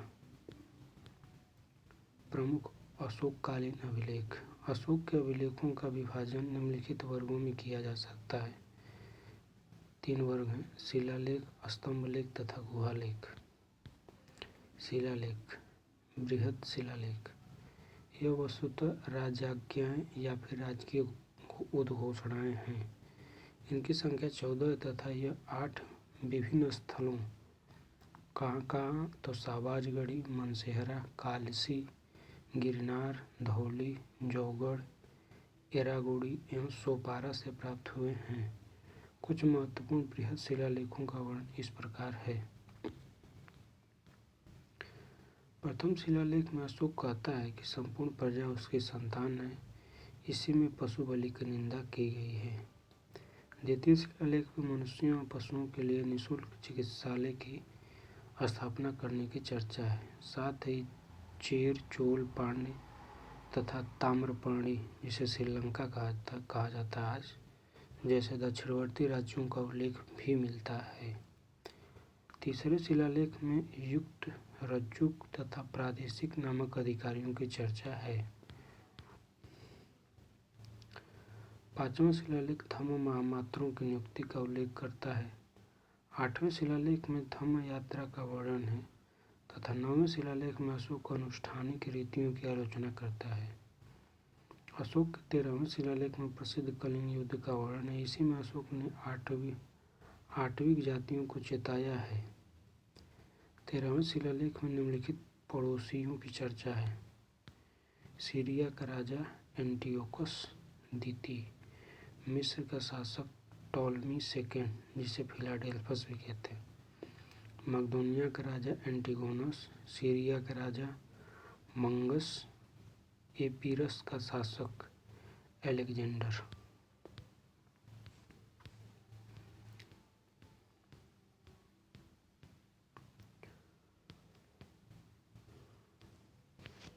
कुछ इम्पोर्टेंट है बॉक्स में। धौली और जौगढ़ से प्राप्त शिलालेखों को पृथक शिलालेख कहा जाता है। ये दोनों कहाँ पड़ते हैं तो उड़ीसा साइड में पड़ते हैं, धौली और जौगढ़।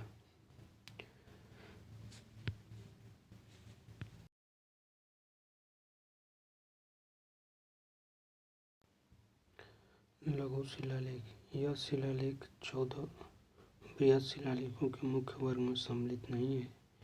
यह शिलालेख विभिन्न स्थलों से प्राप्त हुए हैं, यथा ब्रह्मगिरी, रूपनाथ, मस्की, उदयगोलम, भाब्रू, नेट्टूर, गुर्जरा आदि।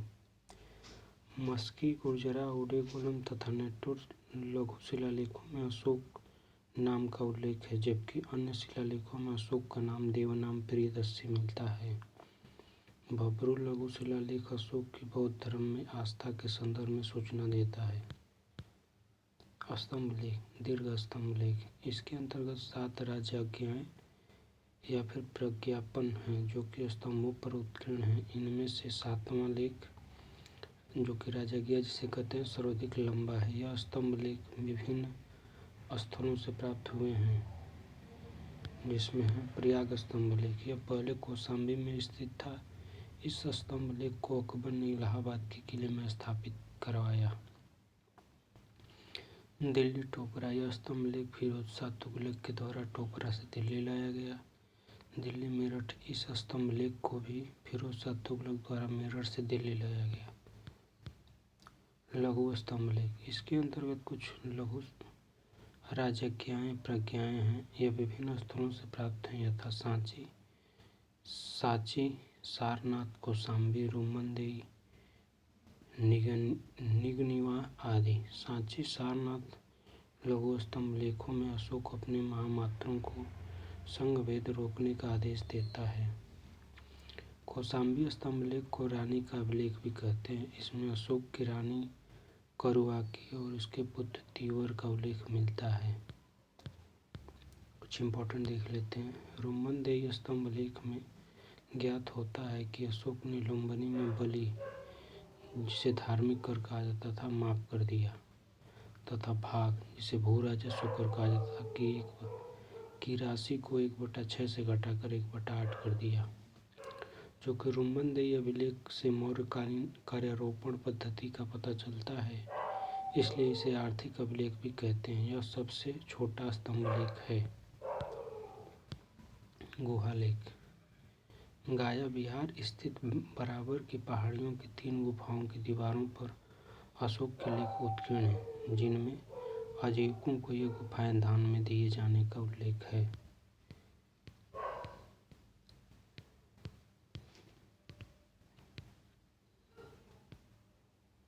कुछ इम्पोर्टेंट देख लेते हैं। अशोक के अधिकांश अभिलेख प्राकृतिक भाषा और ब्राह्मणी लिपि में हैं, किंतु शहबाजगढ़ी और मानसेहरा की लिपि खरोष्टी है।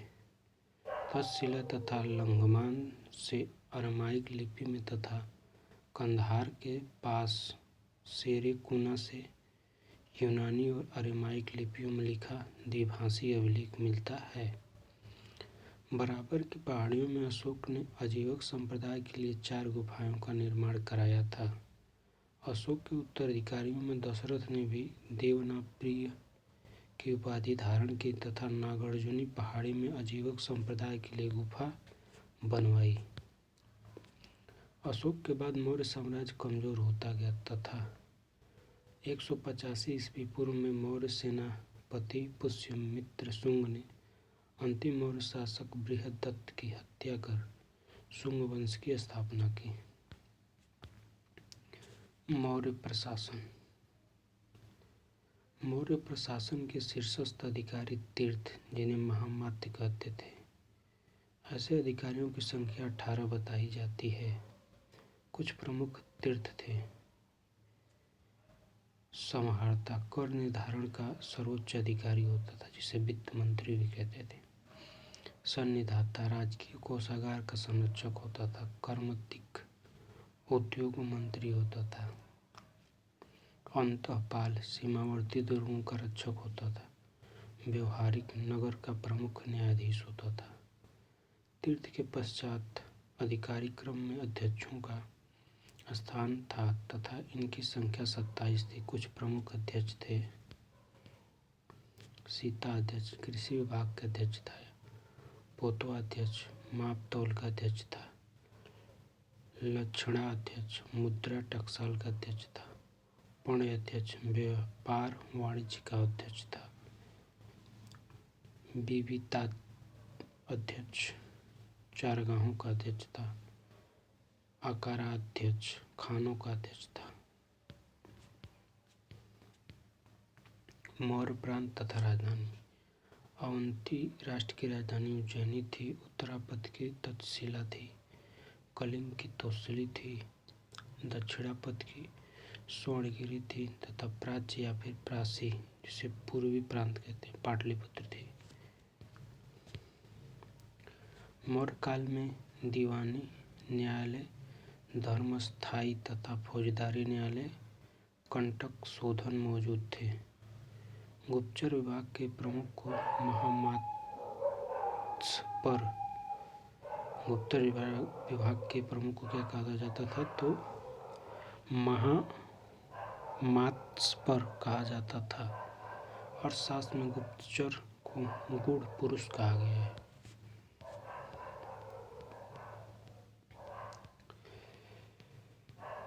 एक स्थान पर कार्य करने वाले गुप्तचरों को संस्था और भ्रमणशील गुप्तचरों को संचारा कहा जाता था।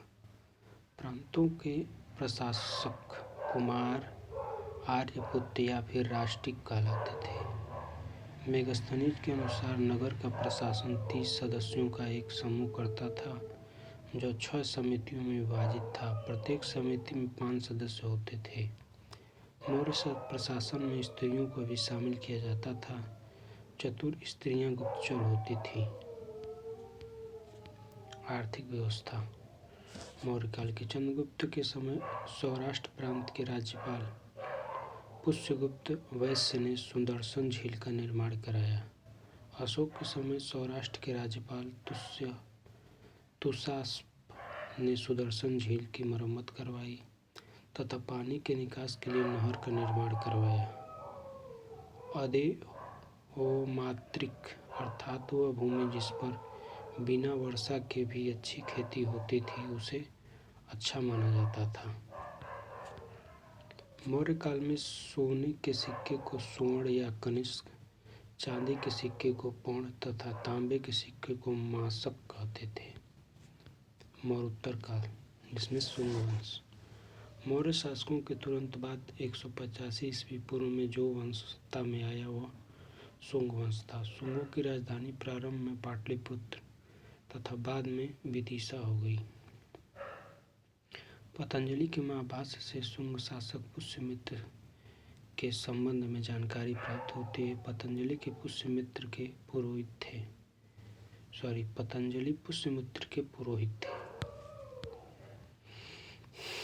पुष्यमित्र शुंग ने 2 अश्वमेध यज्ञ किए तथा सांची स्तूप, जो कि विदिशा में है, पाषाण वेदी का निर्माण करवाया। शुंग वंश के पहले शासक पुष्यमित्र के समय पहला यवन आक्रमण हुआ, जिसे उसके पुत्र वसुमित्र ने विफल कर दिया। हेलियोडोरस का गरुड़ स्तंभ यह बताता है कि वह यवन राजदूत था जो शुंग शासक भागभद्र के विदिशा दरबार में आया और उसने भगवत धर्म के सम्मान में गरुड़ स्तंभ का निर्माण कराया। शुंग वंश के अंतिम शासक देवभूति की हत्या कर वासुदेव ने 75 ईस्वी पूर्व में कर्ण वंश की स्थापना की। कर्ण वंश का शासक बहुत लंबी नहीं चल सका। कौण वंश का शासन बहुत लंबे तक नहीं चल सका। आंध्र सातवाहन ईसा पूर्व प्रथम सदी में ऊपरी दक्कन में सातवाहनों का उदय हुआ। इस वंश की स्थापना सिमुक ने की तथा इसकी राजधानी महाराष्ट्र के प्रतिष्ठान, जिसे पैठण कहते हैं, में थी। सातवाहनों की राजकीय भाषा प्राकृत थी। सातकर्णी प्रथम इस वंश का प्रथम योग्य शासक था।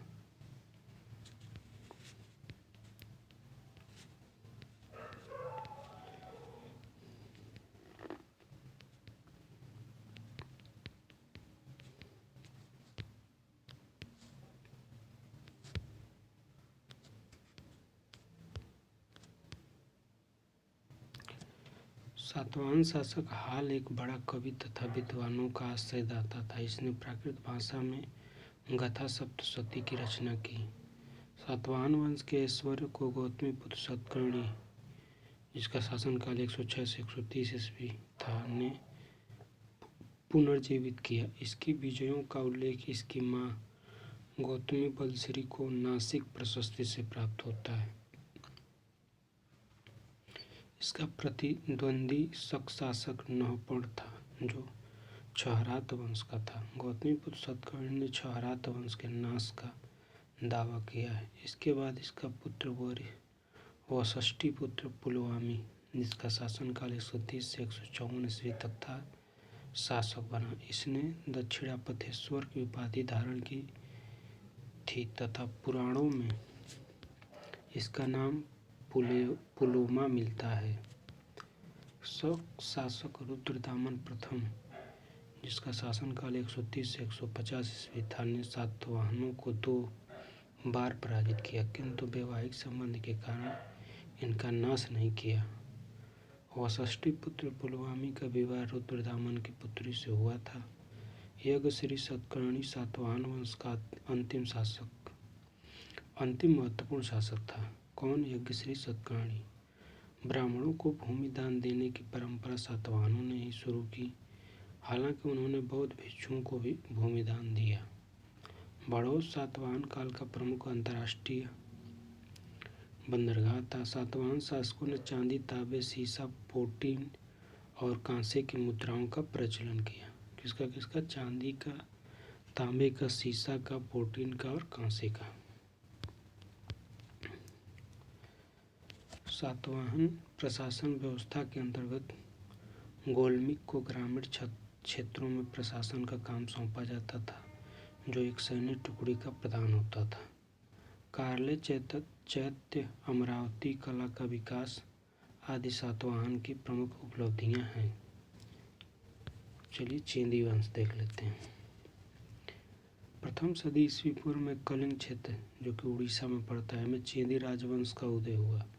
संभवतः चेंदी राजवंश का संस्थापक महामेघवाहन नामक व्यक्ति था, अतः इस वंश का नाम महामेघवाहन वंश भी पड़ गया। इस वंश का सर्वाधिक शक्तिशाली शासक खारवेल हुआ। उदयगिरी पहाड़ी, जो कि उड़ीसा में पड़ती है, के हाथी गुफा अभिलेख से उसके बारे में पर्याप्त जानकारी प्राप्त होती है। विदेशी शासक हिंद यूनानी, जिन्हें इंडो ग्रीक भी कहते हैं। मौर्योत्तर काल में भारत की उत्तर पश्चिमी सीमा पर पहला आक्रमण हिंद यूनानी या फिर बैक्टीरियाई यूनानी द्वारा किया गया। भारतीय सीमा में सर्वप्रथम डेमेट्रियस प्रथम ने प्रवेश किया और पंजाब के कुछ क्षेत्र को जीता। मिनांडर, जिसका शासनकाल 165 से 145 ईस्वी पूर्व था, सबसे प्रसिद्ध हिंद यूनानी शासक हुआ। उसकी राजधानी पंजाब में साकल, आधुनिक सियालकोट में थी। मिनांडर को बौद्ध साहित्य में मिलिंद कहा गया है। मिलिंद पन्हो नामक बौद्ध ग्रंथ में मिलिंद तथा बौद्ध आचार्य नागसेन के बीच संवाद संकलित है।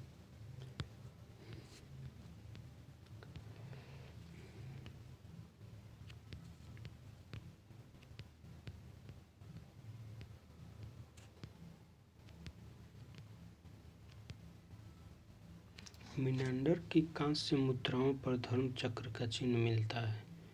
हिंद यूनानी शासकों ने भारत के पश्चिमोत्तर सीमा प्रांत में हेलेनिस्टिक कला का प्रसार किया। सबसे पहले हिंद यूनानियों ने ही भारत में सोने के सिक्के चलाए।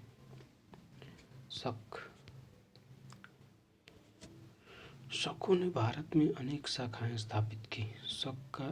शक राजा स्वयं को क्षत्रप कहते थे। पश्चिमी क्षत्रपों में चष्टन वंश का रुद्रदामन सबसे प्रसिद्ध शक शासक हुआ। रुद्रदामन ने अपने मंत्री सुविशाखा द्वारा सुदर्शन झील का पुनरुद्धार कराया। विशुद्ध संस्कृत में पहला अभिलेख रुद्रदामन का जूनागढ़ अभिलेख है। इसी पर सम्राट अशोक और स्कंदगुप्त के अभिलेख भी खुदे हुए हैं।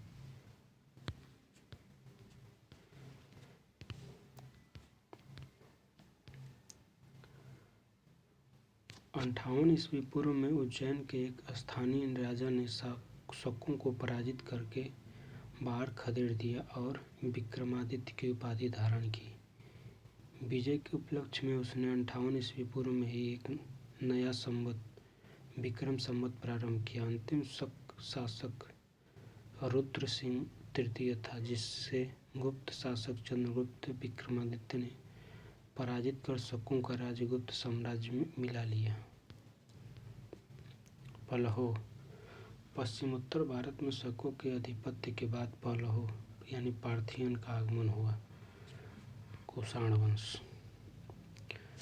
पलहों के बाद कुषाण आए, जो कि यूची कबीले से संबंधित थे। भारत में कुषाण वंश की स्थापना कुजुल कडफिसेस ने की। इसने तांबे के सिक्के चलाए। कुषाण शासक भीम कडफिसेस ने सोने के सिक्के जारी किए। यह सौ मतानुयायी कुषाण शासक भीम कडफिसेस ने सोने के सिक्के जारी किए। यह शैव मतानुयायी था तथा इसने महेश्वर की उपाधि धारण की। कनिष्क इस वंश का महानतम शासक था। इसने 78 ईस्वी में अपना राज्यारोहण किया तथा इसके उपलक्ष्य में एक संवत चलाया जो शक संवत कहलाया।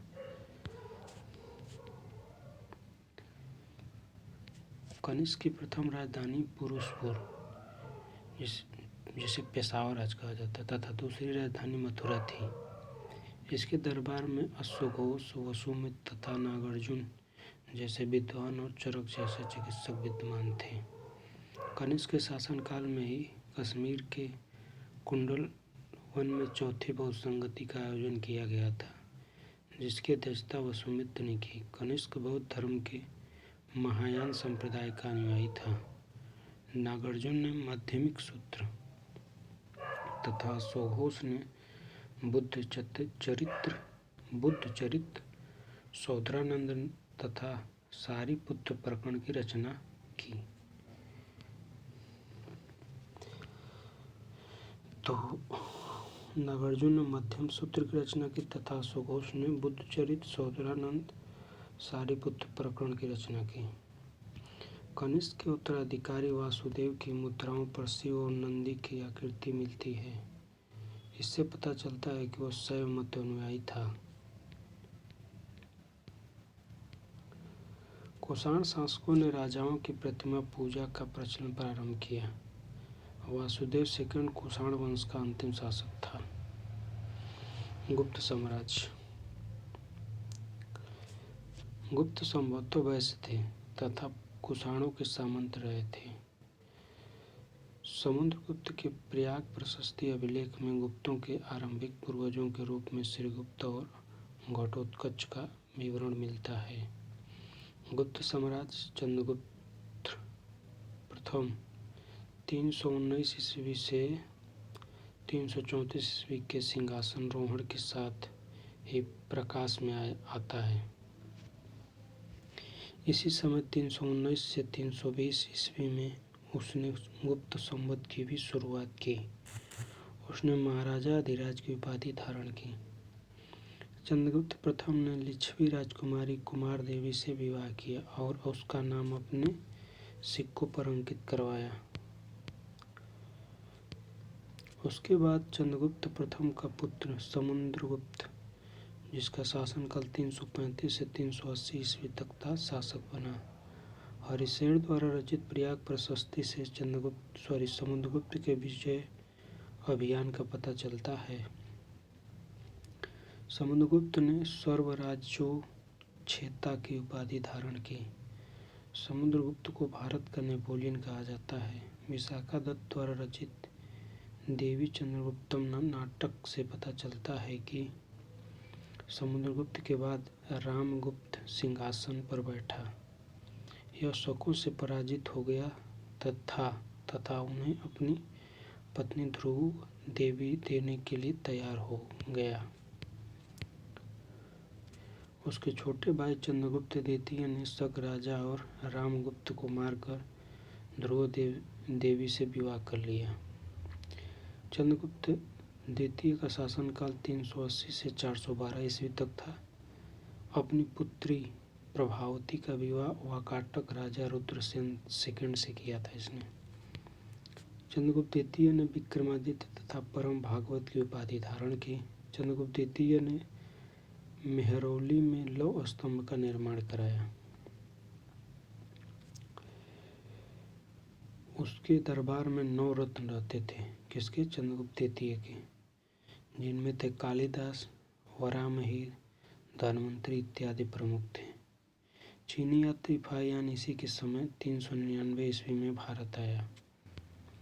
चंद्रगुप्त द्वितीय के पश्चात उसका पुत्र कुमारगुप्त प्रथम, जिसका शासनकाल 415 से 54 ईस्वी यानी 415 से 454 ईस्वी तक रहा। गुप्त वंश के 2 शासकों ने अश्वमेध यज्ञ किए। पहला शासक समुद्रगुप्त और दूसरा कुमारगुप्त प्रथम था।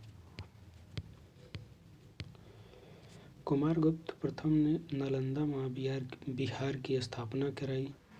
कुमारगुप्त प्रथम का उत्तराधिकारी स्कंदगुप्त हुआ, जिसने कुमारादित्य की उपाधि धारण की। स्कंदगुप्त के समय हुणों का आक्रमण आरंभ हो गया था।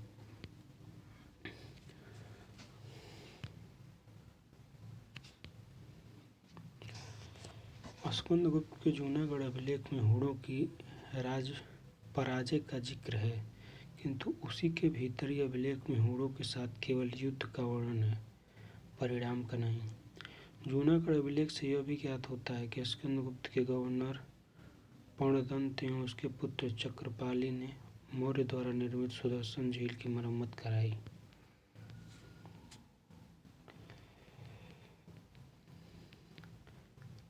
अंतिम गुप्त शासक विष्णुगुप्त था। गुप्तों की राजकीय भाषा संस्कृत थी। गुप्तकालीन प्रशासन केंद्रीय स्तर पर दंडनायक, जिसे न्यायाधीश कहते थे, होता था। महाबलाधिकृत, जो कि सेनानायक होता था। संधि विग्रहिक, जिसे विदेश मंत्री कहते थे, जैसे अधिकारी थे। इस काल में अधिकारियों के पद वंशानुगत होने लगे थे तथा एक ही व्यक्ति को एक से अधिक पद दिए जाने लगे। साम्राज्य का विभाजन प्रांतों में किया गया था, जिसे देश अथवा भुक्ति कहा जाता था। भुक्ति पर ऊपरिक नामक अधिकारी की नियुक्ति की जाती थी। प्रांतों को अनेक जिला यानी विषय में बांटा गया था, जिसका प्रधान विषयपति कहलाता था। नगर और ग्राम में रहने वाले विभिन्न जातियों और व्यवसायों के संघ को पुंग कहते थे। जिला प्रशासन के नीचे विथि प्रशासन होता था, जिसका प्रधान आयुक्त कहलाता था। ग्राम को सबसे निचली प्रशासनिक इकाई माना गया था। इसका प्रधान ग्रामिक या फिर महत्तर कहलाता था। गुप्तकालीन समाज कायस्थ का विवरण सर्वप्रथम याज्ञवल्क्य की स्मृति में मिलता है। जाति के रूप में कायस्थों का सर्वप्रथम वर्णन ओशनम स्मृति में मिलता है। इस काल में वैश्यों की सामाजिक दशा में गिरावट, किंतु शूद्रों की स्थिति में सुधार दिखाई देती है। याज्ञवल्क्य की स्मृति में महिलाओं को संपत्ति का अधिकार दिया गया। स्त्री धन, विवाह आदि के समय वधू के माता पिता से तथा सास ससुर से प्राप्त सभी उपहारों को कहते थे। कालिदास के मेघदूत में देवदासी प्रथा तथा कालिदास के ही अभिज्ञान शकुंतलम में अवगुंठन शब्द का प्रयोग पर्दा प्रथा के लिए किया गया है। सती प्रथा का प्रथम अभिलेख साक्ष्य 510 ईस्वी के भानुगुप्त के एरण अभिलेख से प्राप्त होता है। गुप्तकालीन अर्थव्यवस्था। गुप्तकालीन आर्थिक जीवन में एक और जहाँ मुद्रा अर्थव्यवस्था और वाणिज्यिक व्यापार में ह्रास देखा गया, वहीं कृषि अर्थव्यवस्था में प्रसार देखा गया। गुप्त काल में उत्तर भारतीय व्यापार ताम्रलिप्ति, जो कि बंगाल में पड़ता है, पतन से संचालित होता था। गुप्त शासकों ने सर्वाधिक स्वर्ण मुद्राएं जारी की, जिन्हें उनके अभिलेखों में दीनार कहा गया है।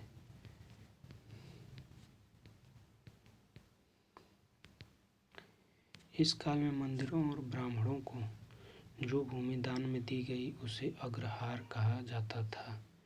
जूनागढ़ अभिलेख में बेगार प्रथा का संकेत है। कामसूत्र में भी इसकी पुष्टि होती है। इसे समकालीन अभिलेखों में वृष्टि कहा गया है।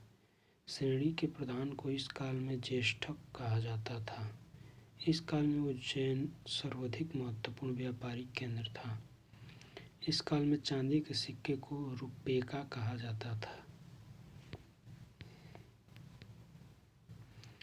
गुप्तकालीन धर्म। मंदिर बनाने की कला का जन्म संभवतः गुप्त काल में हुआ। गुप्त सम्राट वैष्णव धर्म के अनुयायी थे। विष्णु का वाहन गरुड़ गुप्तों का राज चिन्ह था। अजंता की गुफाएं बौद्ध धर्म की महायान शाखा से संबंधित हैं। अजंता के अतिरिक्त बाघ की गुफाएं, जो कि मध्य प्रदेश के धार जिले में पड़ता है, भी गुप्तकालीन कला का एक महत्वपूर्ण उदाहरण है। पहली बार देवताओं की मूर्तियों को मंदिरों में स्थापित कर उनकी उपासना गुप्त काल में ही आरंभ हुई। इसी काल में विष्णु के साथ ब्रह्मा और महेश के रूप में त्रिदेव की परिकल्पना विकसित हुई। प्राचीन काल में विभिन्न प्रकार के मतांतर और दृष्टिकोण प्रचलित थे।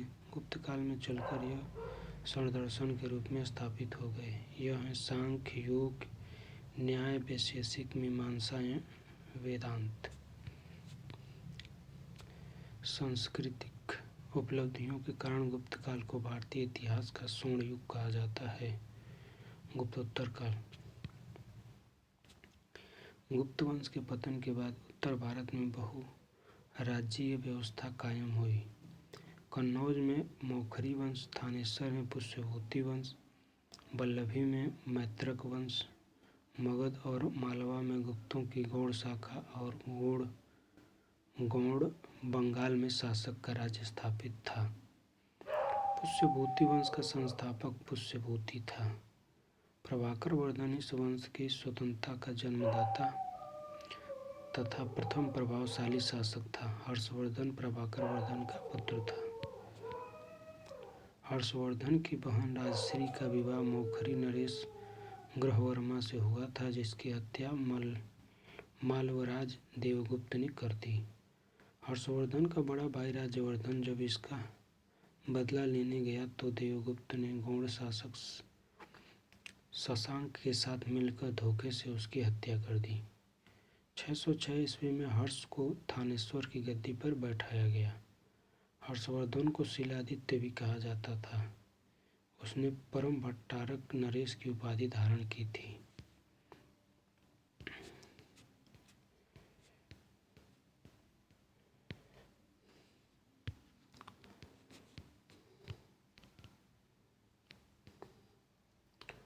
हर्ष के विषय में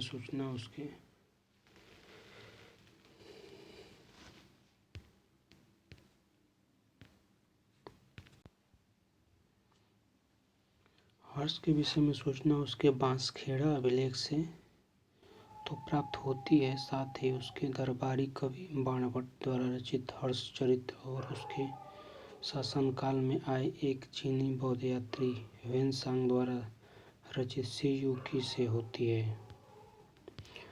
पुलकेशिन तृतीय को ऐहोल अभिलेख से यह सूचना मिलती है कि उसने नर्मदा नदी के तट पर हर्ष को पराजित किया था। हर्षवर्धन आरंभ में शैव मतानुयायी था, आगे चलकर वह बौद्ध मतानुयायी बन गया और महायान पंथ का महान संरक्षक साबित हुआ। वेदसांग के विवरण से ज्ञात होता है कि हर्षवर्धन प्रत्येक 5 वर्ष पर प्रयाग में एक धर्म संसद का आयोजन करता था और वहीं सारा धन दान कर देता था। वेदसांग को यात्रियों का राजकुमार कहा जाता है। हर्ष स्वयं भी महान लेखक था। उसने नागदशक, प्रियदर्शिका और रत्नावली नामक 3 नाटक लिखे हैं। हर्ष के पश्चात कन्नौज विभिन्न शक्तियों के आकर्षण का केंद्र बन गया। 8वीं शताब्दी की 3 बड़ी शाखाएं गुर्जर, प्रतिहार, पाल और राष्ट्रकूट के मध्य कन्नौज पर आधिपत्य के लिए त्रिकोणीय संघर्ष प्रारंभ हो गया, जिसमें अंततः प्रतिहारों को सफलता मिली। पश्चिम और दक्षिण भारत संगम युग। ऐतिहासिक युग के प्रारंभ में दक्षिण भारत का क्रमबद्ध इतिहास हमें जिस साहित्य से प्राप्त होता है उसे संगम साहित्य कहते हैं। पांड्य राजाओं के संरक्षण में 3 संगम यानी गोष्ठियां आयोजित किए गए। इनमें से संकलित साहित्य संगम साहित्य कहलाया। यानी जो गोष्ठियां आयोजित की गई 3 संगम में, उसमें जो संकलित साहित्य हुए उसी को संगम साहित्य कहा जाता है। इसका विवरण निम्नलिखित है। संगम संगम कौन सी है? तो प्रथम संगम मदुरै में हुई थी। स्थान क्या था? मदुरै। इसके अध्यक्ष थे अगस्त ऋषि। इसकी कोई रचना अब उपलब्ध नहीं है। द्वितीय, ये कपाटपुरम अलवाई में हुई थी।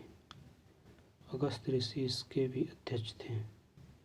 इसका एकमात्र प्राप्त ग्रंथ है तोल्काप्पियम।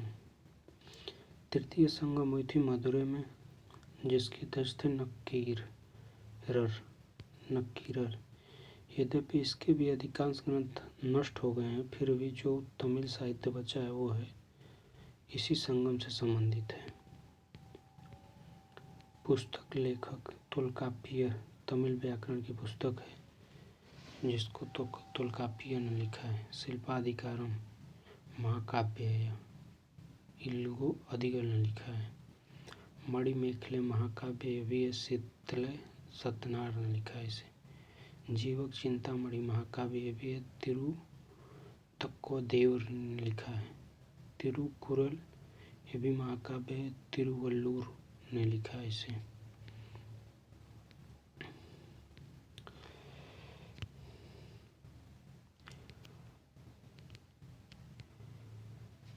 तिरुकुरल को तमिल बाइबल भी कहा जाता है। संगम साहित्य से हमें तमिल प्रदेश के 3 राज्य चोल, चेर और पांड्य का विवरण प्राप्त होता है। चोल राज्य का प्रमुख शासक करिकाल था। इसने चेर और पांड्य राजाओं को युद्ध में हराया था। पुराहार पत्तनम का निर्माण इसी के समय में हुआ। कावेरी नदी पर बांध का निर्माण कर इसने सिंचाई के लिए नहरें निकलवाई। चोल की राजधानी प्रारंभ में उरेयूर तथा कालांतर में कावेरीपत्तनम बनी। संगम युग का दूसरा राज्य चेर का था, जो केरल प्रांत में स्थित था। इस वंश का प्रमुख शासक सेनगुट्टोन था। इसने पत्नी नामक धार्मिक संप्रदाय को समाज में प्रतिष्ठित किया और पत्नी देवी की पूजा प्रारंभ करवाई। चेरों की राजधानी कुरुयूर अथवा बाजीपुर थी। संगम युग का तीसरा राज्य पांड्य का था। इसकी राजधानी मदुरै थी। नेडुजेलियन इस वंश का प्रमुख शासक था। वाकाटक वंश उत्तरी महाराष्ट्र और विदर्भ, जिसे बरार भी कहते हैं, में सातवाहनों के स्थान पर वाकाटकों का उदय हुआ। इस वंश का संस्थापक विद्याशक्ति को माना जाता है। गुप्त वंश के महान शासक चंद्रगुप्त द्वितीय ने अपनी पुत्री प्रभावती का विवाह वाकाटक राजवंश में कराया और इन्हीं की सहायता से युद्ध में शकों के विरुद्ध सफलता अर्जित की। कदम्ब वंश कदम्बों ने 4वीं सदी में उत्तरी कर्नाटक और कोंकण में अपनी राज्य कायम किया। कदम्ब राज्य की स्थापना मयूर शर्मा ने की थी। उसने 18 अश्वमेध यज्ञ किए और ब्राह्मणों को कई गांव दान में दिए। कदम्बों ने अपनी राजधानी वैजयंती या फिर बनवासी में बनाई। वातापी के चालुक्य, जिसे बादामी के चालुक्य भी कहते हैं। चालुक्यों ने 6ठी शताब्दी में पश्चिमी दक्कन में अपना राज्य स्थापित किया। चालुक्यों की राजधानी वातापी आधुनिक बादामी वर्तमान में कर्नाटक के बीजापुर जिले में है। चालुक्य वंश का सबसे प्रतापी राजा पुलकेशिन द्वितीय था। वह कीर्तिवर्मन प्रथम का पुत्र था। पुलकेशिन तृतीय, जिसका शासनकाल 609 से 642 ईस्वी तक था, की उपलब्धियों की जानकारी उसके होल अभिलेख से होती है, जिसकी रचना रवि कीर्ति ने की थी। नर्मदा नदी के तट पर हर्षवर्धन को पराजित करने के पश्चात पुलकेशिन द्वितीय ने परमेश्वर की उपाधि धारण की। पुलकेशिन द्वितीय ने दक्षिणापथेश्वर की उपाधि भी धारण की थी। चालुक्यों का दक्षिण में पल्लवों के साथ युद्ध हुआ।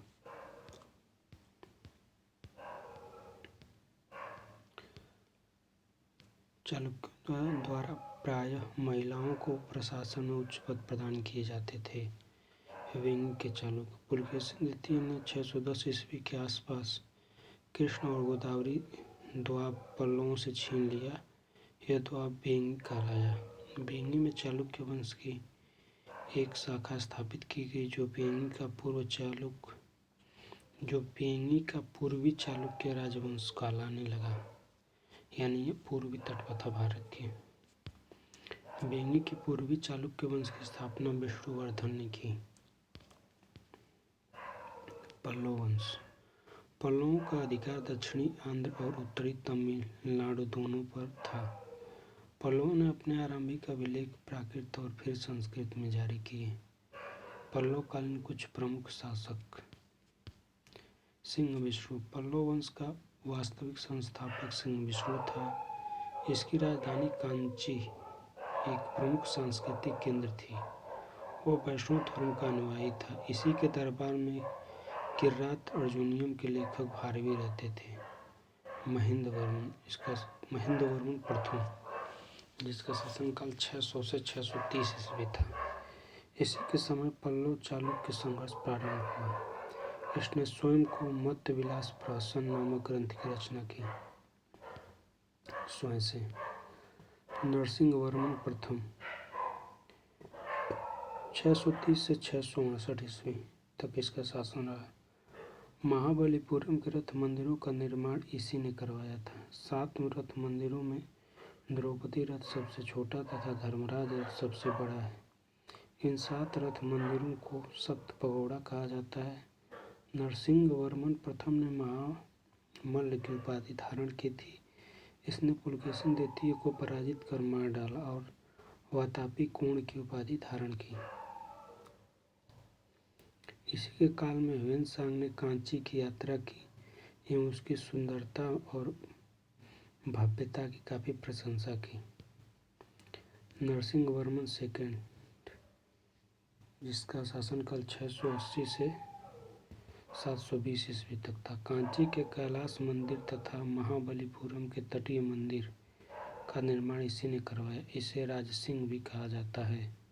संस्कृत के विख्यात विद्वान दंडिन इसी के राजसभा में रहते थे।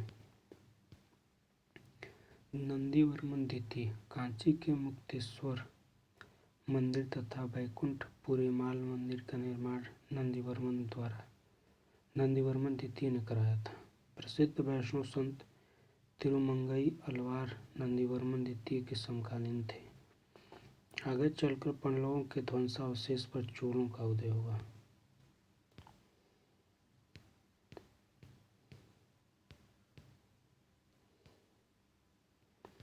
यहाँ से प्राचीन भारत का इतिहास खत्म होता है। इसको पूरा देखने के बाद आपका प्राचीन भारत से इतिहास से लगभग वनडे में तो 99% क्वेश्चन यहीं से मिल जाएंगे आपको, और सिविल सेवा में प्री के लिए काफ़ी फैक्ट इसमें से मिल जाएंगे आप, लगभग आपको 85 से 90% फैक्ट प्राचीन भारत के यहाँ से मिल जाएंगे सिविल सेवा में।